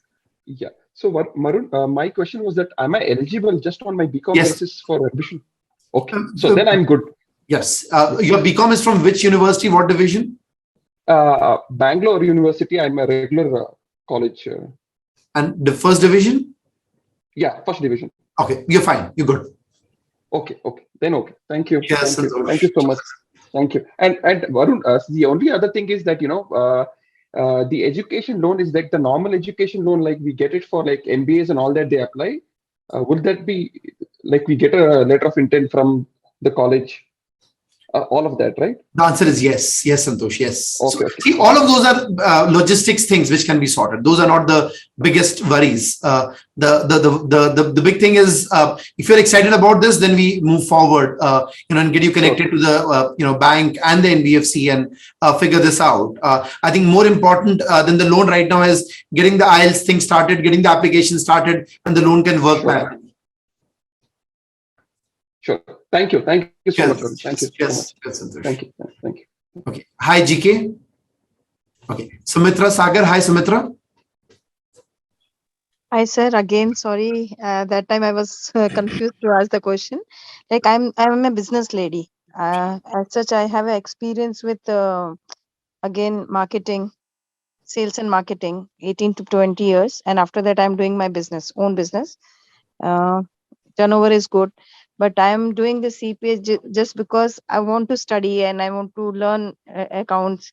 Earlier, I was not able to do, right? And this for US, my family is mostly like my sisters, they are in USA. If I want to shift, so I thought it will help me to, get the visa for.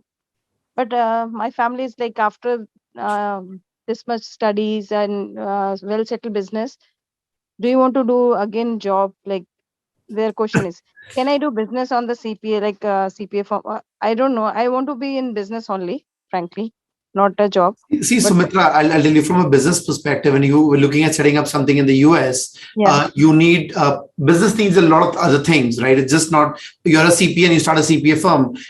You will have to do business development, you'll have to build clients.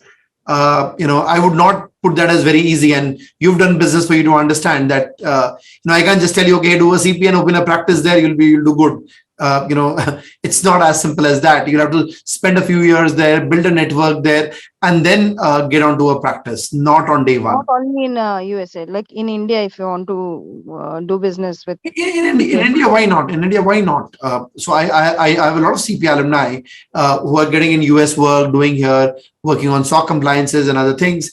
But if you're looking at doing business in India, why are we talking about the MS in accounting? I mean, masters in accounting. Only a CPA is fine for you. So. Like my husband is telling again, you want to do job going in USA or India, why you want to go do this course? Like I said, I will have the knowledge in the CPA. I want to establish a business so that I can give job to others. Like I don't know how much I'm So right. Sumitra, I think then this masters in accountancy is not for you. Let's just focus on CPA and then see how we can use that to create a business or create a CPA or a CA firm here in India. Then I need an experience, and like I have to do job and then only I will get experience in CPA. Like let's talk about that offline, Sumitra. This session is about the Masters in Accountancy program. Okay. Thank you. Cheers. Yeah. Cheers. Okay. Kirtan Chauhan. Hi, Kirtan. Hi, sir. Good evening. Sir, actually, I have a question. Like, I have done a BCom and PG in finance from one of the universities in Greater Noida, and I have more than 11 years of experience in banking and finance. So I just want to know, I'm also enrolled for this CPA. So I just want to know what is the possibility if I go for this course, sir? Possibilities are good. Yeah. So I think you have good experience, and I think it'll sort of complement what you have, and then it'll allow you to work in the US for a few years at the bare minimum. Yeah. So is it, sir, actually I've joined late. I just want to know, is it mandatory for IELTS or GMAT is mandatory for this admission? GMAT is waived. IELTS is mandatory. Kirtan, and we have the IELTS training starting in mid-Jan. So get in touch with Gopal or Syed from our team and they'll support you with that. So Syed, if you can put your and Gopal, if you can put your number on the chat, that'll help. Yeah. Actually, I have a IELTS score, but it's means expire last month only. No so problem. I need to give it. See, IELTS is not a big deal, and you know it, so you're good. Yeah, I know. Cheers. Okay. Thank you, sir. Thank you, sir. Okay. Hi, Lakshmi. Hello, sir. Hi. Sir, I have done my BCom, that is 15 years of education, sir. But usually, US masters need 16 years of education. So, am I eligible for this master's course? So Lakshmi, again, you've done your BCom from where? What division? First division, sir, NAC accredited university. So you should be fine. This would be counted, from a master's eligibility standpoint. Are you also doing your CPA? No, sir. I am planning to enroll for the course. Got you. So Lakshmi, from the Case Western eligibility standpoint, I think you are fine. Okay, sir. Sir, and long back in 2016, I'm done with my BCom, and from then I have done my articleship and pursuing CA final. Will the time gap affect my visa process, sir? No.